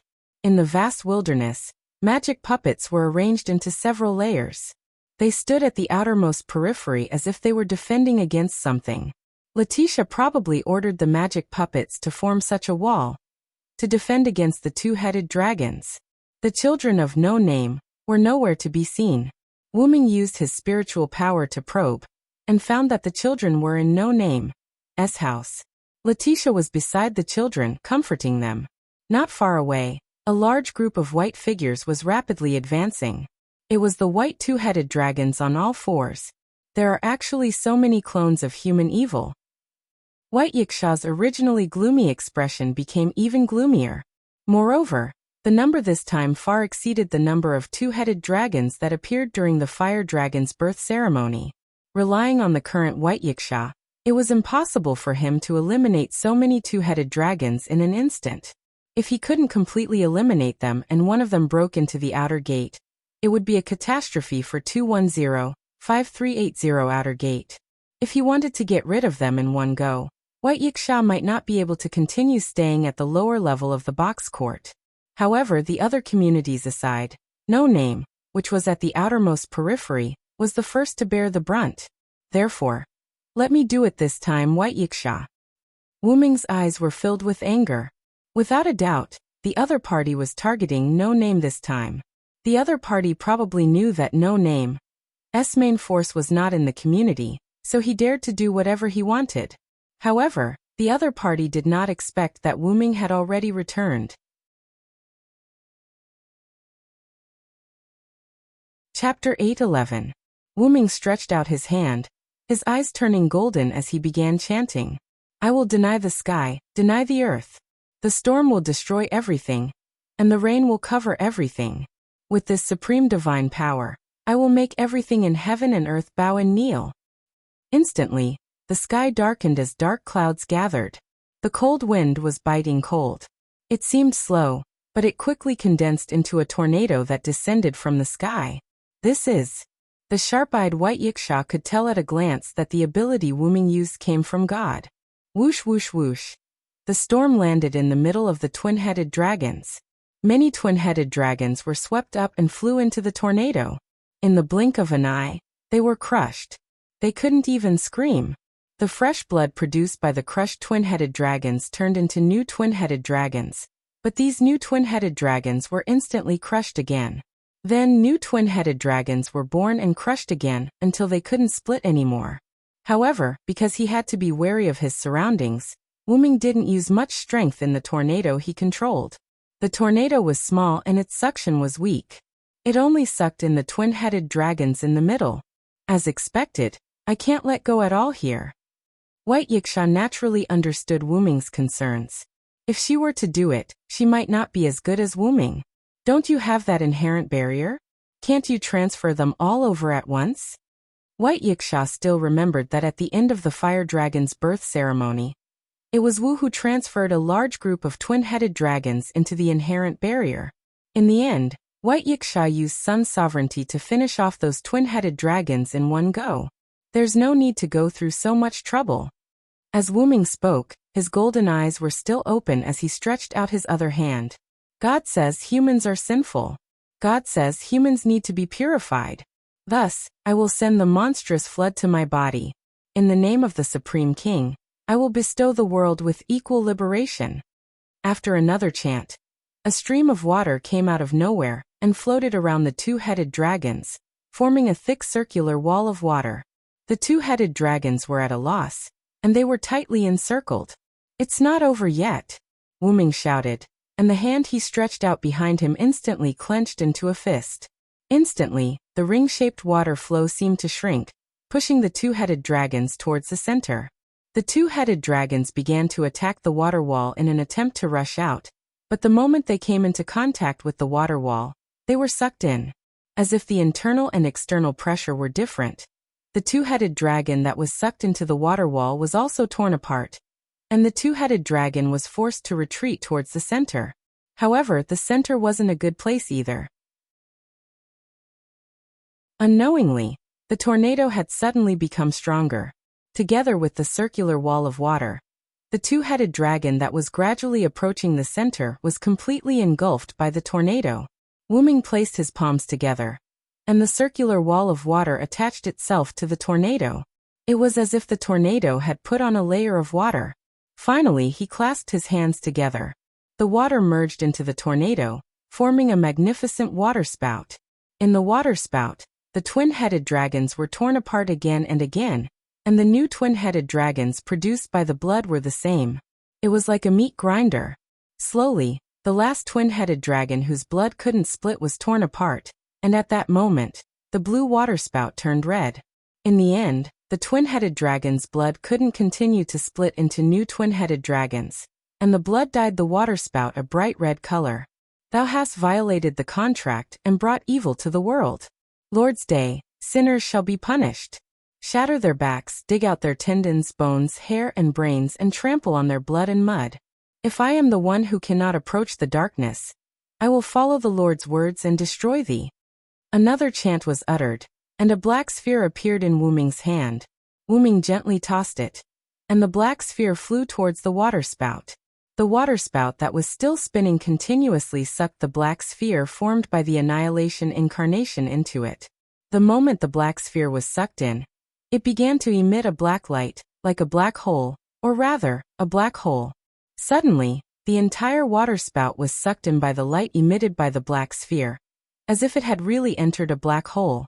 In just a few seconds, the blood-colored waterspout disappeared, completely annihilated. Finally, Wuming snapped his fingers, and the black sphere floating in the sky was completely shattered with a bang. Bits of black magic power crystals scattered in the sky until they disappeared. The crisis that threatened No Name, and even the East Borough, was resolved. The entire process took less than 3 minutes. After that, seeing that the crisis was resolved, White Yiksha didn't compliment Wuming and quickly left.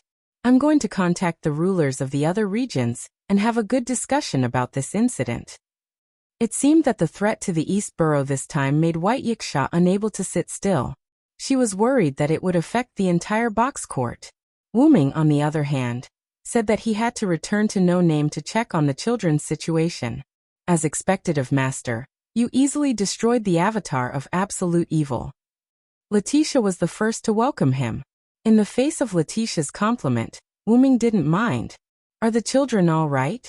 From the traces on No Name's land, it could be seen that the children were renovating the land at that time.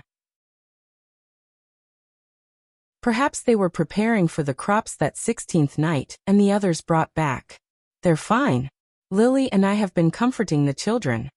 Even though the crisis was resolved, Letitia didn't let the children out. Instead, she continued to stay in the house and rest for a while. They've all grown up and didn't panic. They're sensible and obedient. Letitia revealed a motherly expression. Your motherly expression really shouldn't appear on your lowly face. Wuming pulled Letitia's little face, causing Letitia to look at Wuming in dissatisfaction. Even if it's Master, if you play with me wantonly, I'll still be angry. However, when Wuming stopped pulling and changed to touching her cheek, Letitia still rubbed against him in enjoyment. At the very least, you have to ask for my permission. This made Wuming not know whether to laugh or cry. What's with your arrogant tone? And don't forget, Letitia belongs to me. She has no human rights. The phrase no human rights was something that Letitia had said to Pest not long ago. In the end, Wuming used it to describe Letitia. Master, you're so annoying. Letitia curled her lips expressionlessly. However, in Wuming's eyes it was quite cute. Anyway, she didn't realize it. After playing with Letitia for a while, Wuming became serious. Get ready, Letitia. Facing Letitia's doubtful gaze, Wuming explained. This attack isn't targeted at No Name, but the entire East District. No Name is just incidental. Wuming turned to look at the horizon. I'm safe here, but what if the same thing happens to other districts? Letitia's eyes suddenly shrank. Master, you mean this is an attack targeting the entire district?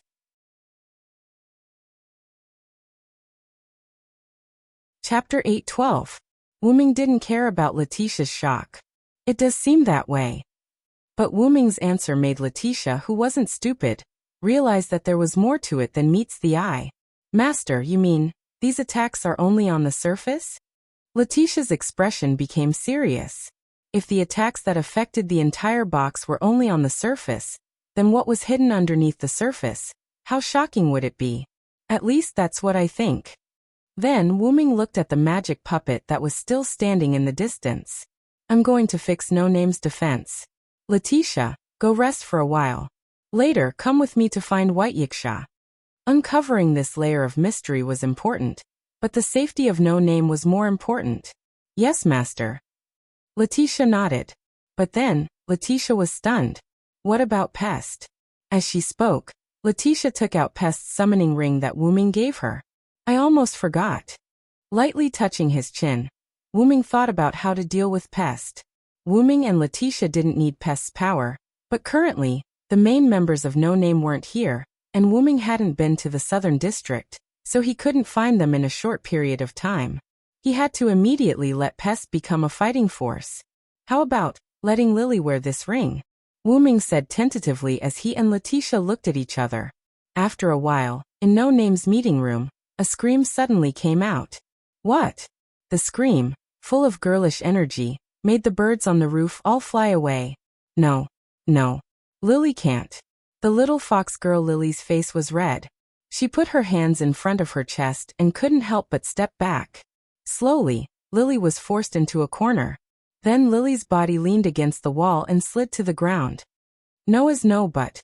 Wyrm calmly took a sip of the tea that Letitia made, and looked at Lily who was hiding in the corner. Why do you have to look like you've met a bad person? Letitia, who was standing behind Wyrm, helped Wyrm complain.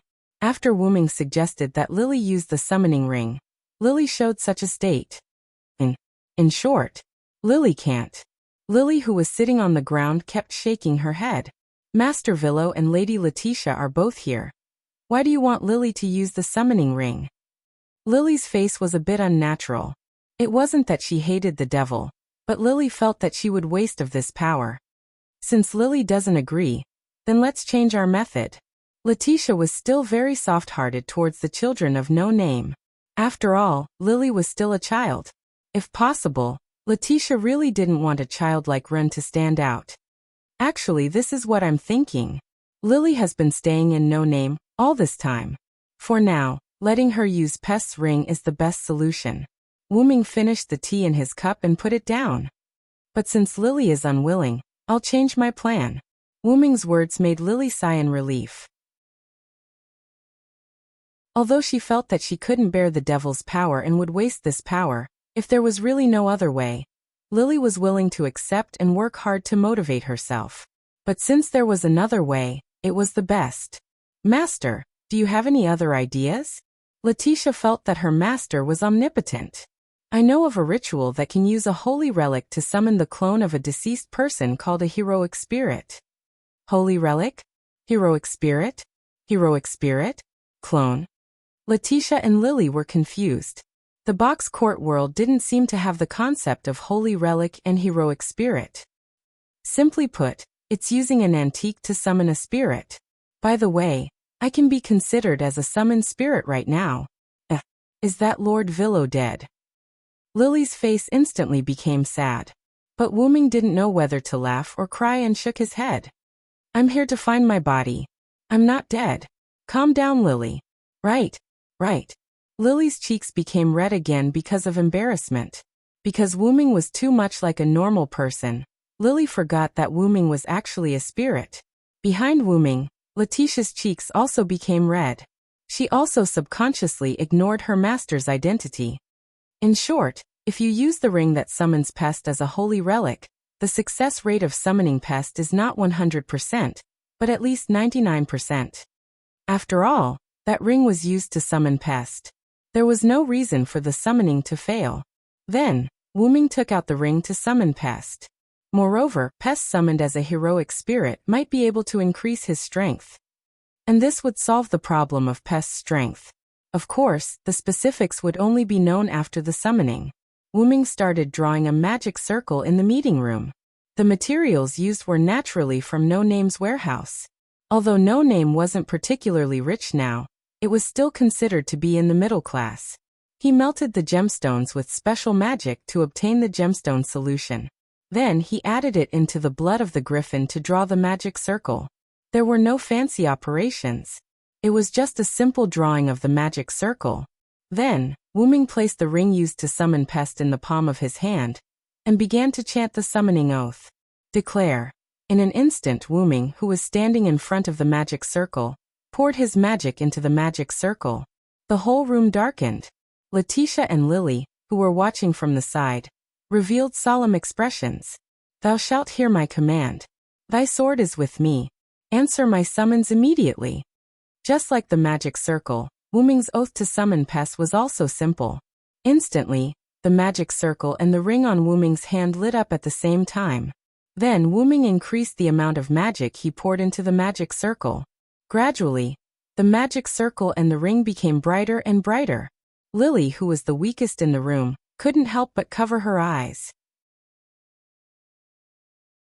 When the light reached its peak, the whole room seemed to have come to a standstill. Then, as if something had leaked, a sound was heard. Puff! The whole room was filled with smoke. Letitia hurriedly shielded Lily, afraid that she would be hurt. However, the smoke was actually the magic gas from the griffin's blood that had been added with gemstone solution. At this moment, the magic circle that was covered by the smoke stopped shining. The same went for the ring on Wuming's hand. Wuming waved his hand, and the magic gas was instantly blown away, revealing the magic circle and the petite figure standing in it. Wuming smiled at this. Success.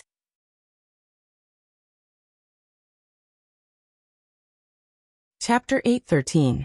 Standing in the middle of the magic circle that had dried up, Pest slowly opened his dark red eyes that symbolized the Black Death. Avenger, Pest, at your command, my master. Pest looked expressionlessly at Wu Ming, who was standing in front of him, as if he was speaking subconsciously. The reason why it was subconscious was because Pest was obviously stunned when he said those words. The expression on his face was as if he was saying, "What am I talking about?" Sure enough, it worked. The magic circle that summoned Pest was modified by Wu Ming, and it was the same magic circle that Wu Ming used when he returned. Although Wu Ming had no problem using it on himself, Wu Ming was worried that something might go wrong if he used it on Pest. Moreover, because the summoning circle was modified by Wu Ming according to the box court world, Wu Ming and Pest's state were more like heroic spirits than servants. In fact, there was not much difference. After all, Pest was not a living person, but a ghost. And Pest, who was summoned through a special method, was still not a living person, but still a ghost. However, because of the summoning ritual, Pest's various abilities were greatly improved. Your current state is actually 4 digits. Wu Ming was shocked when he felt Pest's aura. 4 digits. Lily, who heard Wu Ming's words, was shocked. After all, 4 digits was already the highest level in the box court world. Because it was an unorthodox summoning ritual in the box court world, Wu Ming as the master could not check Pest's attributes as a master. However, it was still possible for Wu Ming to check the number of people without any concealment through their aura. Master, didn't you say that Pest's strength might increase because of the ceremony?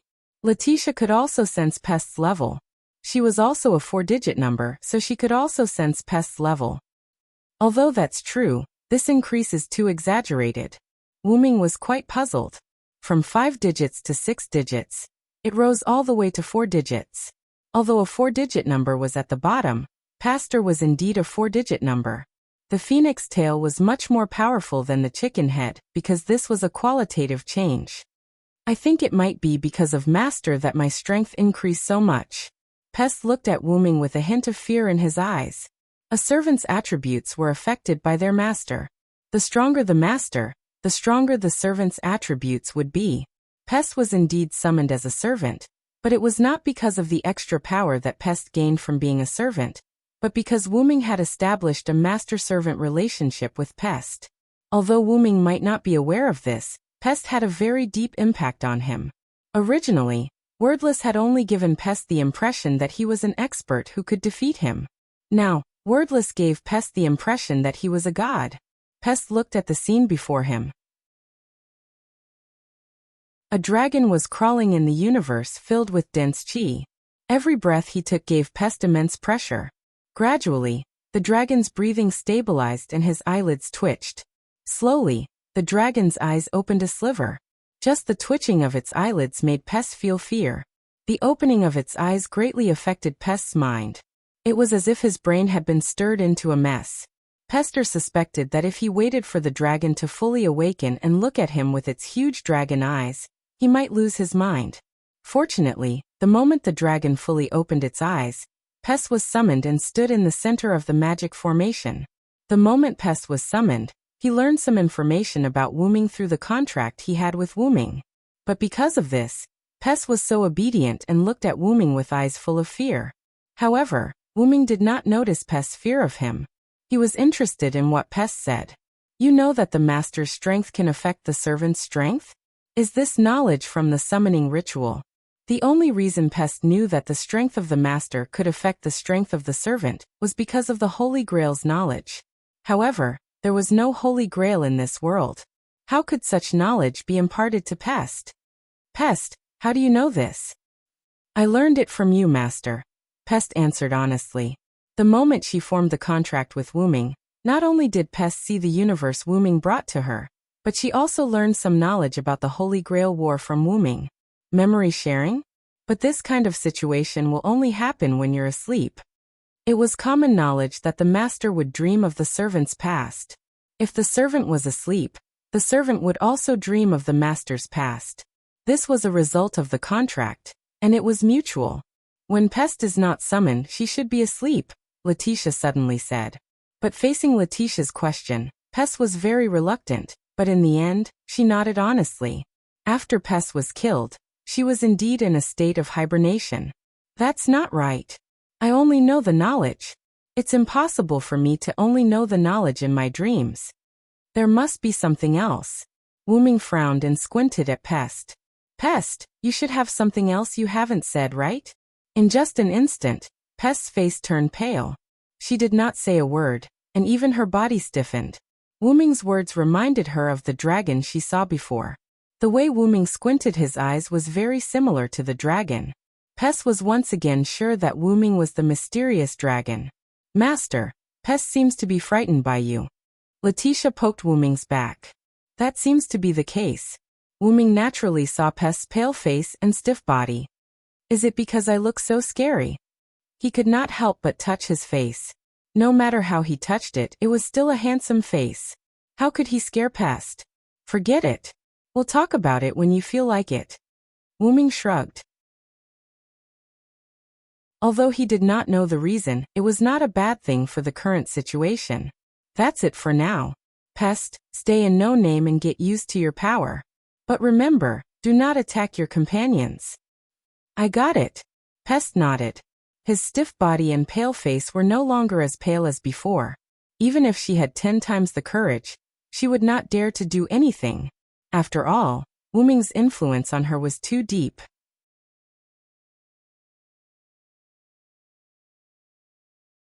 Chapter 8:14. After settling Pest down, Wuming checked No Name's magic puppet.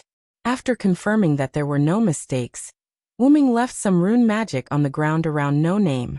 Originally, Wuming wanted to set up some magic traps directly, but Wuming would feel bad if unrelated people fell for them. Therefore, Wuming changed it to detection magic. If he sensed any strange people or things, Wuming would immediately use the portal to return. Of course, Wuming felt that there shouldn't be any more enemies in the near future. After all, the enemy's goal wasn't No Name, but something else. However, to be cautious, Wuming still did so. After checking again that there were no mistakes, Wuming opened the portal and returned to No Name's meeting room. Pest returned to her assigned room alone. Before familiarizing herself with her body's strength, she needed to recover her spirit. After all, the giant dragon in her dream had affected her too much. On the other hand, Lily and the other children of No Name began to work again. After all, the children of No Name had all suffered before, and this made them even more restless. However, because of Wuming's instructions, they didn't go outside. Instead, they worked in the room, such as cleaning. Only Letitia was waiting for Wuming in the meeting room. Master, are the preparations complete? Letitia, who was sitting on the sofa and waiting for Wuming, immediately got up when she saw Wuming arrive. Okay, let's go. Letitia, let's go find White Yiksha. Yes, Master. 210-5380 Outer Gate, inside the Thousand Yes branch. White Yiksha sat there with a distressed look on his face. His arms were crossed in front of his chest as if he was waiting for someone. Black and purple ripples appeared out of thin air, and Wuming walked out with Letitia. You're finally here. Seeing the person he was looking forward to, White Yiksha's restless face relaxed a little. Look at you. Did you get some bad news? It was still the same cushion as before. Wuming directly pulled it over and unceremoniously sat in front of White Yiksha. I just received news that the West, North, and South districts were also attacked by Absolute Evil's avatar. What? Letitia, who was sitting beside Wuming, was shocked. Her master was right. This is bad news. However, from the looks of it, the two-headed dragon army in the other districts should have been dealt with. Wuming wasn't surprised at all. He was rather calm. It's all been dealt with. Otherwise, I wouldn't be sitting here waiting for you. Although White Yiksha was the ruler of the East District, she would take action if there was a disaster that affected the entire Hakata. Of course, it was the same for the other guardians. Then the situation in the other districts and eyes is an eyes. Be in the eyes, Letitia said Letitia's in eyes.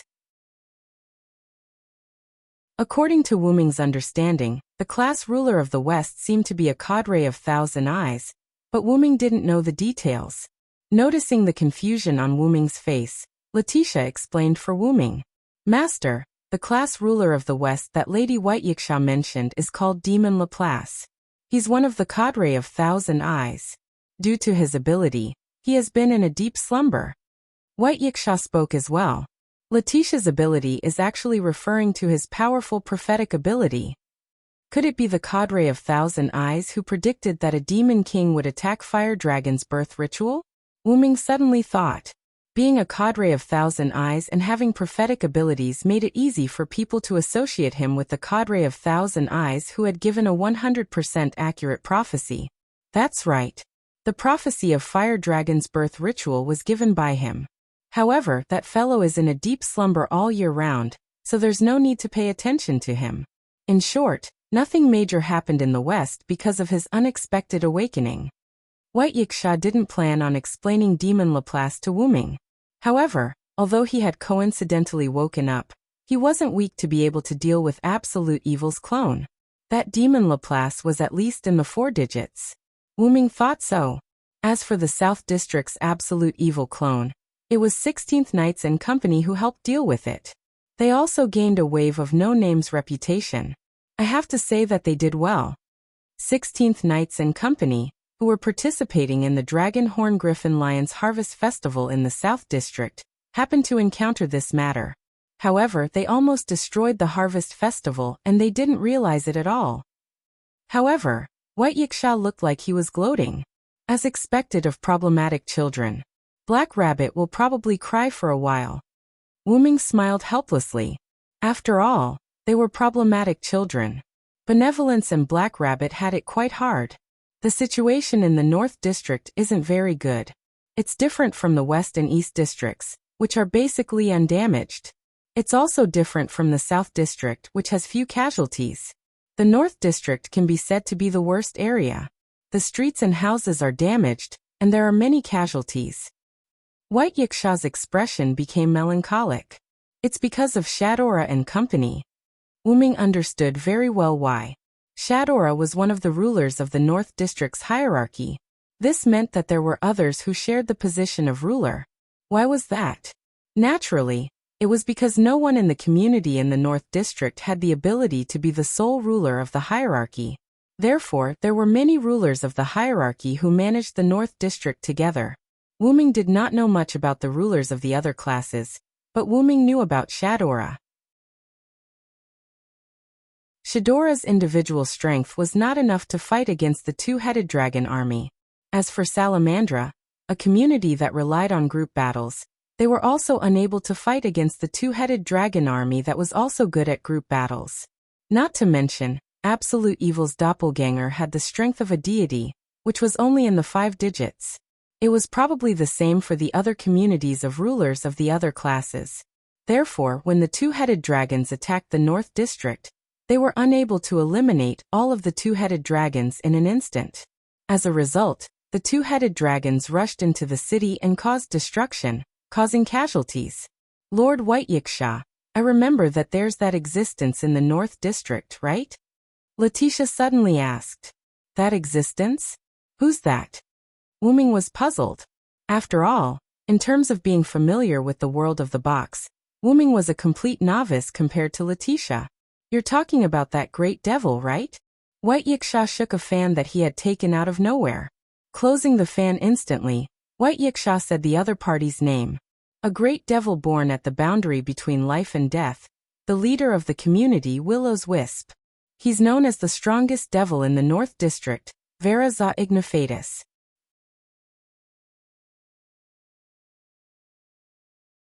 Chapter 8:15. So it's the leader of Willow's Wisp. Wu Ming came to a realization.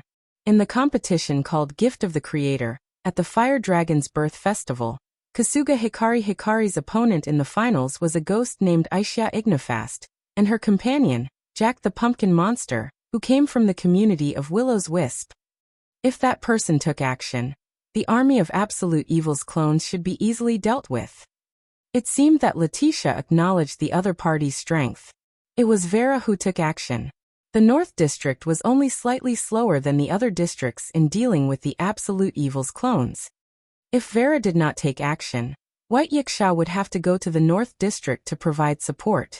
Speaking of which, since this devil is so powerful, why isn't she a class controller? Wu Ming's words were not without reason. Since there was a powerhouse who could deal with the Absolute Evil's clones so cleanly, why was this powerhouse not a class controller? This can be considered Vera's personal reasons, White Yiksha explained vaguely. Personal reasons? Wu Ming was stunned. In short, if you can see her you'll know. White Yiksha waved his hand embarrassedly. Immediately after, White Yiksha frowned as if he had encountered something puzzling. But now that you've asked, I'm a little concerned about Vera. She should have been in the North District all along. Why didn't she appear in time to deal with the two-headed dragon army? Could it be that she was delayed by something else? Letitia guessed. That shouldn't be the case. Although she has quite a personality, even if there was something else, she should have put down the matter at hand and dealt with the two-headed dragon's invasion crisis. However, Wu Ming thought of something. The reason she was delayed, could it be that she fought with the enemy who transferred the two-headed dragon army?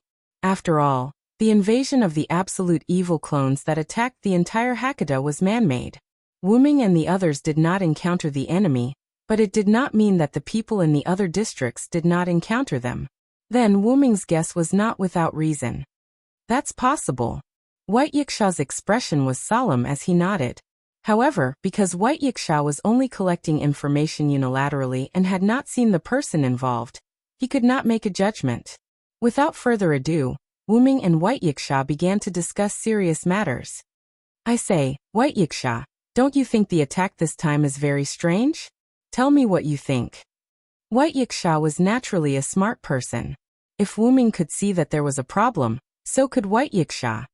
Absolute Evil's doppelganger may seem powerful, but every region has the ability to deal with it. I think the other party definitely understands this. So, why are they still doing this? Although the griffin named Glea Grove and the black-cloaked girl were easily taken down by Wu Ming didn't think that the other party was a weakling. The black-cloaked girl had the grace of distance control. It didn't seem like much, but it was actually a very rare grace. As for that griffin, although it didn't have any special abilities, it was possible that it hadn't exposed itself yet. Furthermore, the other party's strength was extraordinary. Although it was easily suppressed by Wu Ming, it was only because Wu Ming had used giant transformation. Apart from 16th Night, Wu Ming couldn't guarantee that anyone could wrestle with the griffin. There was also that fellow named Maxwell. Wu Ming had never understood his ability. On the surface, it looked like a simple teleportation, but Wu Ming's sixth sense told him that it wasn't that simple. Moreover, Maxwell had an inexplicable resurrection ability. Just this alone made Wu Ming unable to do anything to him for the time being. It could also be a doppelganger or an illusion. In short, Maxwell was very difficult to deal with. Finally, the other party's master, the so-called Highness whose background was unknown, and Wu Ming couldn't be sure if there were others. In short, this faction wasn't simple to Wu Ming. I feel that this attack is just a pretense. It's a cover for the other party's next plan. Oh, did you discover anything? White Yiksha opened his fan with a whoosh. No, Wu Ming answered rather calmly. If you didn't, then what are you talking about? White Yiksha was quite angry. She thought that Wu Ming had discovered some clues. Although I didn't discover anything, we can analyze it. Wu Ming smiled slightly. In this double-headed dragon's attack, which district suffered the most serious damage? The North and South districts. Letitia immediately answered, giving Wu Ming face. Although the damage in the South district was mainly caused by 16th Night and the others. That's right. The West and East districts didn't suffer much damage. Therefore, the other party's next plan might be carried out in these two damaged districts. After all, the more chaotic it was, the easier it was to stir up trouble. This was the principle of fishing in troubled waters. White Yiksha gently waved his fan and nodded slightly. It does make sense.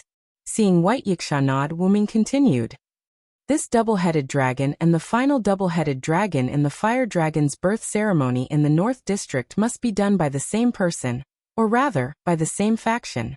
Then Wuming changed the topic. And if you say that Pest has nothing to do with the other party, I don't really believe it. Letitia and White Yiksha were stunned and then fell into deep thought.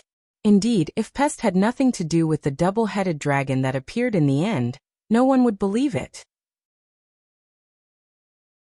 If Pest is the other party's person, and if we had lost the competition, then as the leader, White Yiksha, wouldn't he have fallen completely into the other party's hands? As soon as Wuming said this, both Letitia and White Yiksha felt a chill down their spines. Yes, if they had lost the competition, White Yiksha would have become Pest's possession. And if Pest was the person who created the double-headed dragon, then White Yiksha would have fallen into the other party's hands. Both Letitia and White Yiksha knew White Yiksha's power very well. If he was used by someone, the consequences would be unimaginable. Although there was a reason for his defeat, White Yiksha knew that he was too powerful, so he chose to submit to the Buddhists in the end. He obtained Yiksha's godhood and belittled himself. Under the premise that this hypothesis is true, let's change our focus. Wuming once again raised a new point of focus. The other party once wanted to purchase Letitia. Letitia and White Yiksha broke out in cold sweat again. You mean that the other party is collecting powerhouses? White Yiksha frowned. Luce once said that the person who wanted to purchase Letitia from Perseus was someone outside the box court. And when I went to meet those people, I was attacked by the double-headed dragon. Since you can't find any information about the enemy who lured the double-headed dragon here at the fire dragon's birth ceremony, this matches up. White Yiksha was enlightened. I see. Because the other party is someone outside the box court, it makes sense that we can't find any information. Immediately after, White Yiksha thought of some information that he needed to inform Wuming. Actually, the hierarchy in the South District has changed.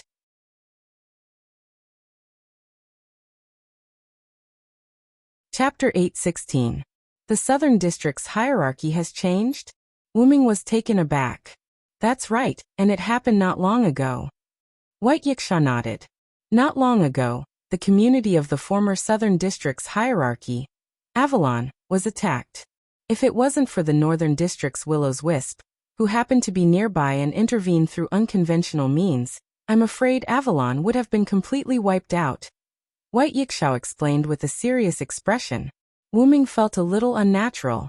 After all, Avalon was obviously King Arthur's scabbard, Avalon. Since that was the case, the other party was likely related to the Knights of the Round Table. He didn't know if there was a Villa the Ransword in this world. It shouldn't be.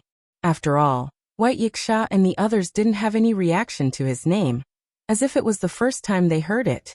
Unaware of Wuming's random thoughts, White Yiksha continued speaking. However, even so, Avalon suffered a devastating blow. The original hierarchy's leader was removed from his position, and the Community Alliance's Dragon Horn Griffin Lion was prepared to take over as the hierarchy's leader.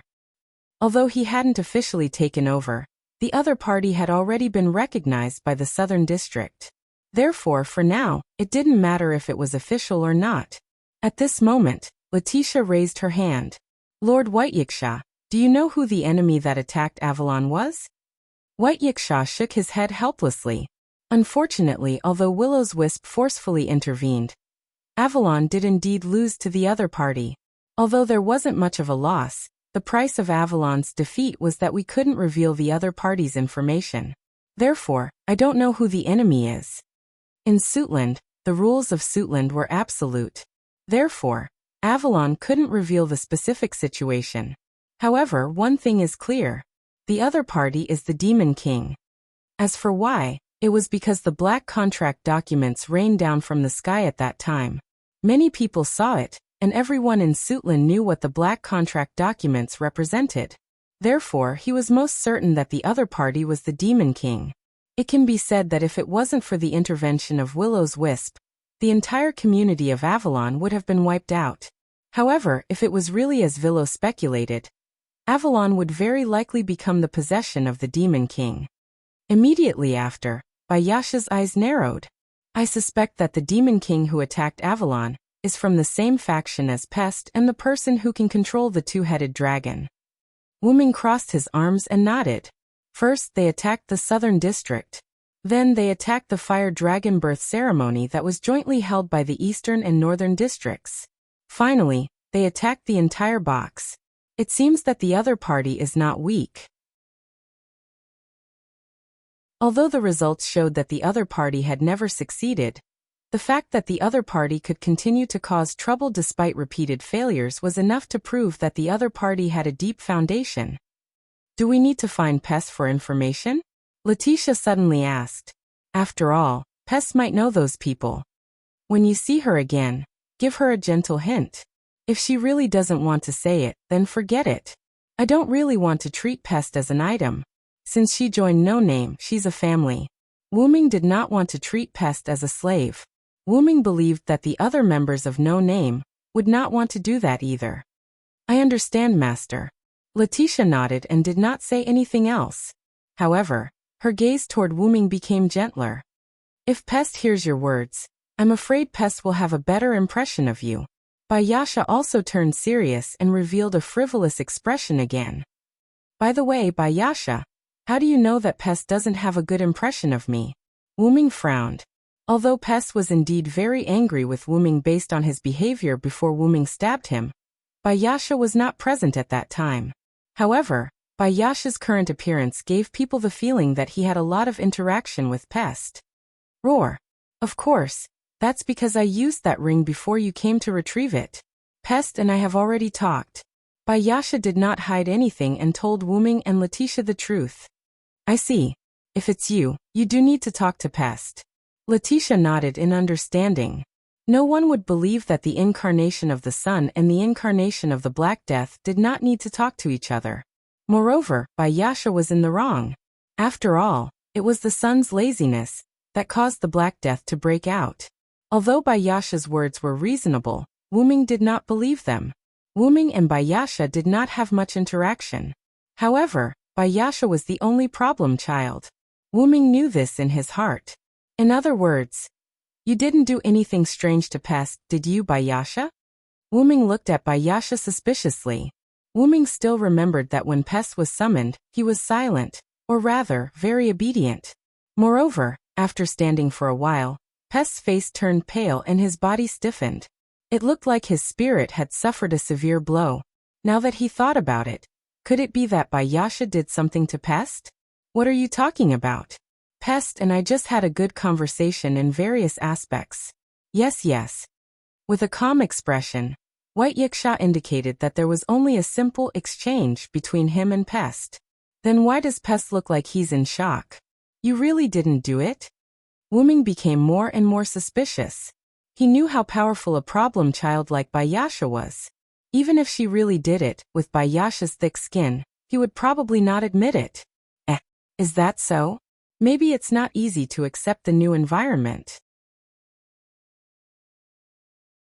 However, Bayasha's heart had already begun to change. It was rare that forcing someone to change clothes would leave a deep psychological trauma. But Pest clearly scolded him very happily back then, right? However, just as Bayasha was feeling conflicted, Wuming gave up on asking. I'll believe you for now. Then Wuming made a request. Bayasha, I hope you can go to the South District and help me tell 16th Night, and the others not to come back for the time being. Continue to stay there. It was not that Wuming did not trust the South District, but Wuming trusted his own people more. 16th Night, and the others were already considered top-notch in the lower levels of the box court. Wuming believed that even if the enemy wanted to do something bad in the South District, there would be no problem with 16th Night and the others around. More importantly, 16th Night and the others happened to be in the South District. Seeing that Wuming had started to talk about serious matters, Bayasha also became serious. Do you want 16th Night and the others to help keep an eye on the South District? No problem, leave it to me. Bayasha turned his head and looked at Wuming. Then, What do you plan to do? Wu Ming silently looked north. If it's me, I'll go to the North District.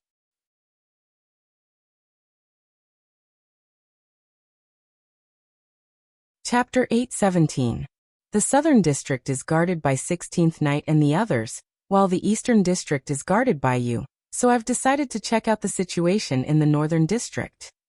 Wu Ming retracted his gaze from the north and looked at White Yiksha again. I should be relieved to leave the Eastern District to you, right, White Yiksha? Wu Ming teased with a smile. Wu Ming didn't look down on White Yiksha just because he couldn't do anything against the twin-headed dragon army. The star spirit of the sun, the devil king of the White Knight, White Yiksha's ability was beyond Wu Ming's imagination. If White Yiksha recovered his two-digit main body, he would definitely be able to capture the absolute evil doppelganger easily. Back then, he could not do anything about the absolute evil doppelganger, because the absolute evil doppelganger came menacingly and there were too many of them. White Yiksha had 14 sun sovereigns. Just by using sun sovereigns, he could easily eliminate these absolute evil doppelganger. However, if he really used it, the surroundings would probably be in a mess. Because he had too many concerns, White Yiksha was helpless. Facing Wu Ming's teasing, White Yiksha was not in a hurry to answer. Instead, he closed his eyes, opened them and smiled. Who do you think I am? I'm the ruler of the Eastern District. I bet my name as the star spirit of the sun and White Knight. Leave the Eastern District to me. At this moment, White Yiksha's powerful demeanor was revealed. I'll leave no name to you for the time being, Lord White Yiksha. Letitia was also in awe. With that, Wu Ming, Letitia, and White Yiksha's conversation ended. After learning from White Yiksha which part of the Northern District suffered the most damage, Wu Ming and Letitia left. Northern District between the 399, 9999, and 4 million outer gates. At a bell tower, a black and purple teleportation door appeared out of thin air. Wu Ming and Letitia walked out. This seems to be the bell tower that 16th Knight and Black Rabbit destroyed, Master. Letitia recognized the familiar place at a glance. In the end, it was Wu Ming who helped to repair it. That's right. It's indeed here. After all, didn't White Yiksha say that it's not intentional or unintentional? The outer gate that held the fire dragon's birth ceremony suffered the most damage? Therefore, Wu Ming brought Letitia here. Although we can also go to Salamandra's branch here, after thinking about it, I think it's better to stay here. Although Wu Ming and Salamandra had some conflicts before, after Shadora and Run re-established an alliance between Salamandra and No Name, the two sides could be considered to have buried the hatchet. However, White Yikshas and Letitia's and White Yikshas and White Yikshas had a White Yiksha. Moreover, this bell tower was located at a commanding height and was very hidden. As for why such a place was needed, it was because it could easily take in the surrounding situation. As I expected, the damage to the Northern District is much more serious than what White Yiksha said. They walked to the window of the bell tower and looked around. White Yiksha might have said that the Northern District was only slightly slower than the other districts in dealing with Absolute Evil's doppelganger, but sometimes, being slightly slower would delay things, such as the current Northern District. Because the bell tower's geographical location was closer to the center, and because there was no human habitation, it did not suffer fatal damage from Absolute Evil's doppelganger's attack.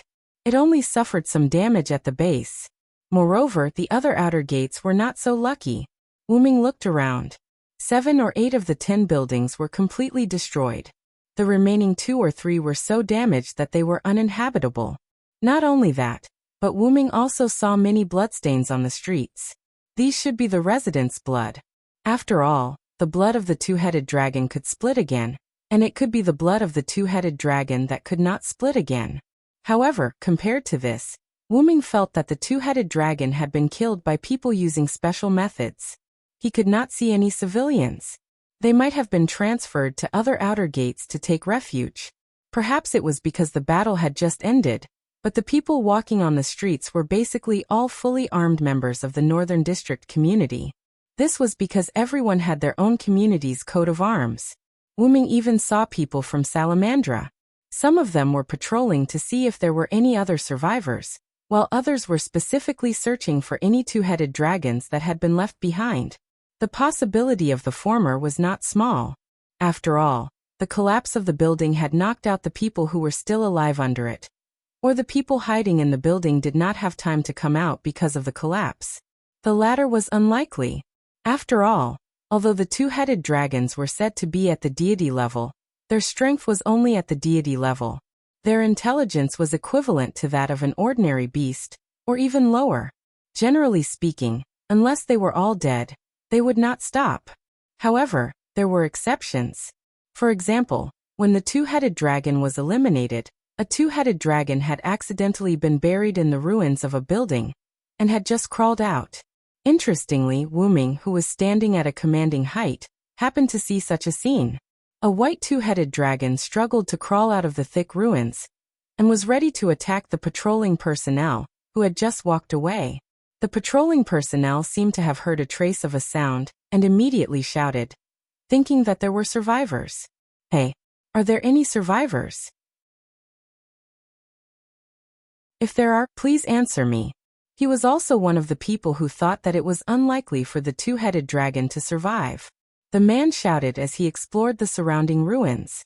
However, he did not know that the survivors he thought were actually the avatars of absolute evil that could take his life. Roar! The two-headed dragon roared and suddenly rushed toward the person who did not discover it. Wah! The person who heard the sound subconsciously turned his head, only to see the two-headed dragon pouncing towards him with its two bloody mouths wide open. He had no time to react. Hey! Suddenly, a girl's voice came from one side, and the two-headed dragon suddenly flew to the other side. Then a girl with blue and white pigtails appeared in front of the patrolling personnel, half squatting on the ground. This person was a member of Willow's Wisp, Aisha Ignufost. Thank you so much, Master Aisha. He had clearly seen what had happened just now. Aisha had kicked the two-headed dragon away. Otherwise, he might have died in the dragon's mouth. Haha. Aisha said with a trembling voice. You're not injured, right? The battle just ended not long ago. So it's inevitable that there will be remnants. You can't let your guard down. Aisha stood up and criticized the person. Yes. Master Aisha is right. I've learned my lesson. The person who was almost attacked was ashamed. He was indeed careless. If Aisha did not save the situation, he would have instantly died in the two-headed dragon's mouth. If he had been cautious from the beginning and noticed the existence of the two-headed dragon, he would have known that it was only a doppelganger of absolute evil. Even if he couldn't defeat it, he could have fought it for a few seconds and shouted for the surrounding people to come to his aid. In short, he would not be killed in an instant. But fortunately, Aisha was attracted by his shout, thinking that there was a survivor. In short, the result was good. Aisha, the enemy hasn't been defeated yet. You can't be careless. At this time, a big pumpkin head holding a lantern appeared from the side and lectured Aisha in a strange tone. This big pumpkin was Aisha's companion, the pumpkin monster with a lantern Jack. Of course I know. Aisha's pale face was slightly red, which was particularly eye-catching.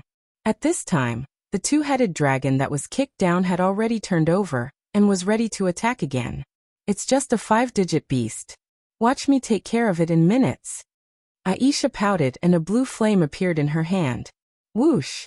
But at this time, a white spear instantly pierced through the two-headed dragon's head and nailed it to the ground.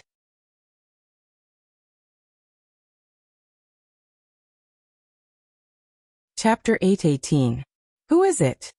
Aisha immediately became alert and looked in the direction where the spear came from. That was the location of the clock tower. However, the other party appeared from behind Aisha. Long time no see, Aisha Jack. A dark purple portal appeared behind Jack, and Wyrm and Letitia walked out. Oh, so it's Lord Villo and Lord Letitia. Long time no see. Jack immediately greeted Wyrm. As a maid, Letitia was befitting of her identity. She slightly bent her back and nodded. Lord Villo and Lord Letitia, why are you in the northern district? When Aisha saw that it was Wyrm and Letitia, she stopped throwing tantrums. Letitia was a senior in the box court, so Aisha naturally knew about her.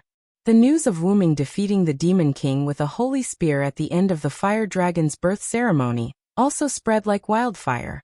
Although Wuming and Letitia were in the no-name community, Isha would not look down on them because of this. The strong would be respected no matter where they went. So it's Lord Villo and Lord Letitia who defeated the Demon King. The person who was saved by Isha also recognized Wuming and Letitia. After all, the fire dragon's birth ceremony had just ended. Taking advantage of the popularity, Wuming was quite famous in the Northern District. Hurry up and go. Remember to be careful in the future. Not everyone will come to save you at all times. Seeing that Wuming and Letitia had arrived, Isha hurriedly prepared to send away the person she saved. Yes, Lord Isha. I won't disturb your conversation with Lord Jack and the other two. The person quickly got up, bowed to Isha and Wuming, and then quickly left. He still had to continue patrolling and see if there were any survivors. I didn't know that you were quite famous. Wuming could see that the person who was saved respected Isha from the bottom of his heart, and not just because she saved his life. From this, it could be seen that Isha was quite famous in the Northern District. After all, she was not weak. As the saying went, the strong would be respected wherever they went. During the Gift of the Creator finals, if it weren't for the fact that his relationship with Wuming had improved, and he had obtained Wuming's flame through becoming friends, he would have probably lost to Isha. Of course, I'm very famous in the Northern District.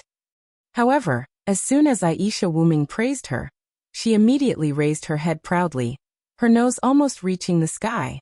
By the way, you still haven't told me why you came to the Northern District. Isha turned her head and thought for a moment. Naturally, it is because of these doppelgangers of absolute evil, Wuming said, extending his right hand. Yggdrasil, the holy spear that had pierced through the two-headed dragon's head and nailed to the ground, was pulled out of thin air and automatically flew into Wuming's hand. This should be the legendary holy spear that destroyed the Demon King with a single blow. It is indeed extraordinary. Although Jack was a creation created by the leader of the Willow's Wisp, he looked more like a powerful spirit that had lived for a long time. Jack could see the details of this pure white spear at a glance.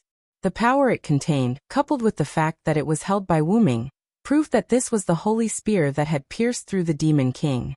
If you're referring to the spear that pierced through Pest, it is indeed this one. Wuming nodded calmly. Then, Wuming casually swung the holy spear, and golden ripples appeared at the tip of the spear, swallowing the holy spear. By the way, Lord Villo already knows that there are doppelgangers of absolute evil here. News travels so fast here. Isha was stunned.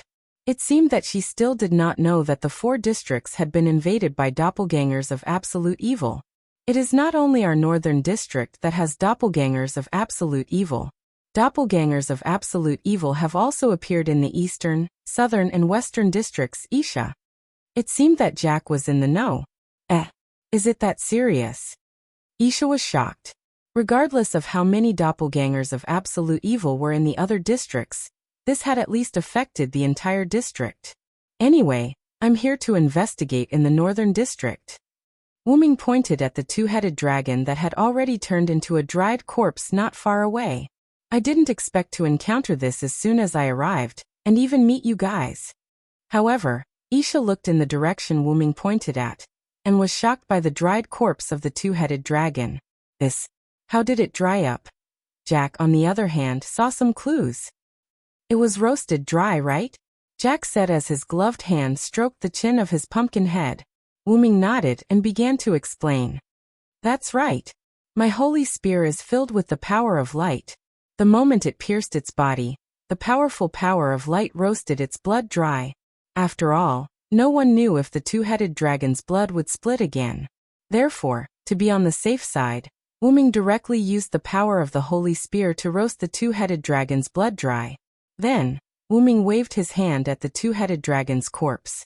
As a gust of wind blew past, the two-headed dragon's corpse shattered and disappeared. Isha swallowed her saliva. Even though she was a spirit, she was still a little frightened by this scene. Of course, it was not that she was afraid of Wuming. She was just afraid of Wuming's spear. As expected, that spear is an extremely powerful god's persona weapon. Isha estimated that if she was stabbed in her spirit body, she might be instantly roasted dry. You can say that. Wuming shrugged. A relic and a godhead weapon could be considered the same thing. Oh right, can you guys explain to me how the Northern District deals with these doppelgangers of absolute evil? After all, he was here to investigate. Naturally, he had to ask the locals. Of course. Let's have Aisha explain it. Jack replied and nudged Aisha. Why do I have to explain when Jack agreed? Aisha looked resentful. It was not that she was unwilling to explain, but she was a little upset that Jack had tricked her again. Roar, roar, roar. There's nothing we can do about it, Aisha, because I'm just a pumpkin. Roar, roar, roar. Jack let out a strange laugh. I know, let me explain. Aisha tidied up her clothes and patted the dust off her skirt symbolically. Then she began to explain. It was not complicated. The two-headed dragon army that appeared in the Northern District suddenly appeared. Nobody knew how they appeared. The location was between the outer gate of 399, 9999 and 4000000. It was the place where the fire dragon's birth ceremony was held some time ago. As the doppelgangers of absolute evil had appeared there before, the surrounding communities had strengthened the defense facilities there. Therefore, when the two-headed dragons invaded, the area between the outer gate of 399, 9999 and 4 million became the best battlefield to fight against the two-headed dragons. At the same time, the two-headed dragon army that was not eliminated in time did not spread out. Instead, they held on until the great devil of the Northern District arrived and eliminated the doppelgangers of absolute evil in one fell swoop. So that's how it is. Letitia had an, so that's how it is look on her face. Indeed, the doppelgangers of absolute evil that were delayed for a short period of time did not spread out. Instead, they were all wiped out in one fell swoop. This was a problem in itself, but this problem was finally solved. However, why would the enemy release the doppelgangers of absolute evil here? You're tuning in to the Li Mei Sword of Destiny YouTube channel. We're so grateful for your support, and don't forget to subscribe to join us on this incredible journey through captivating stories. Your generosity through donations truly makes a world of difference, as it's the primary source of revenue that allows me to expand and enhance this channel for you. Thank you from the bottom of my heart for being a part of this adventure.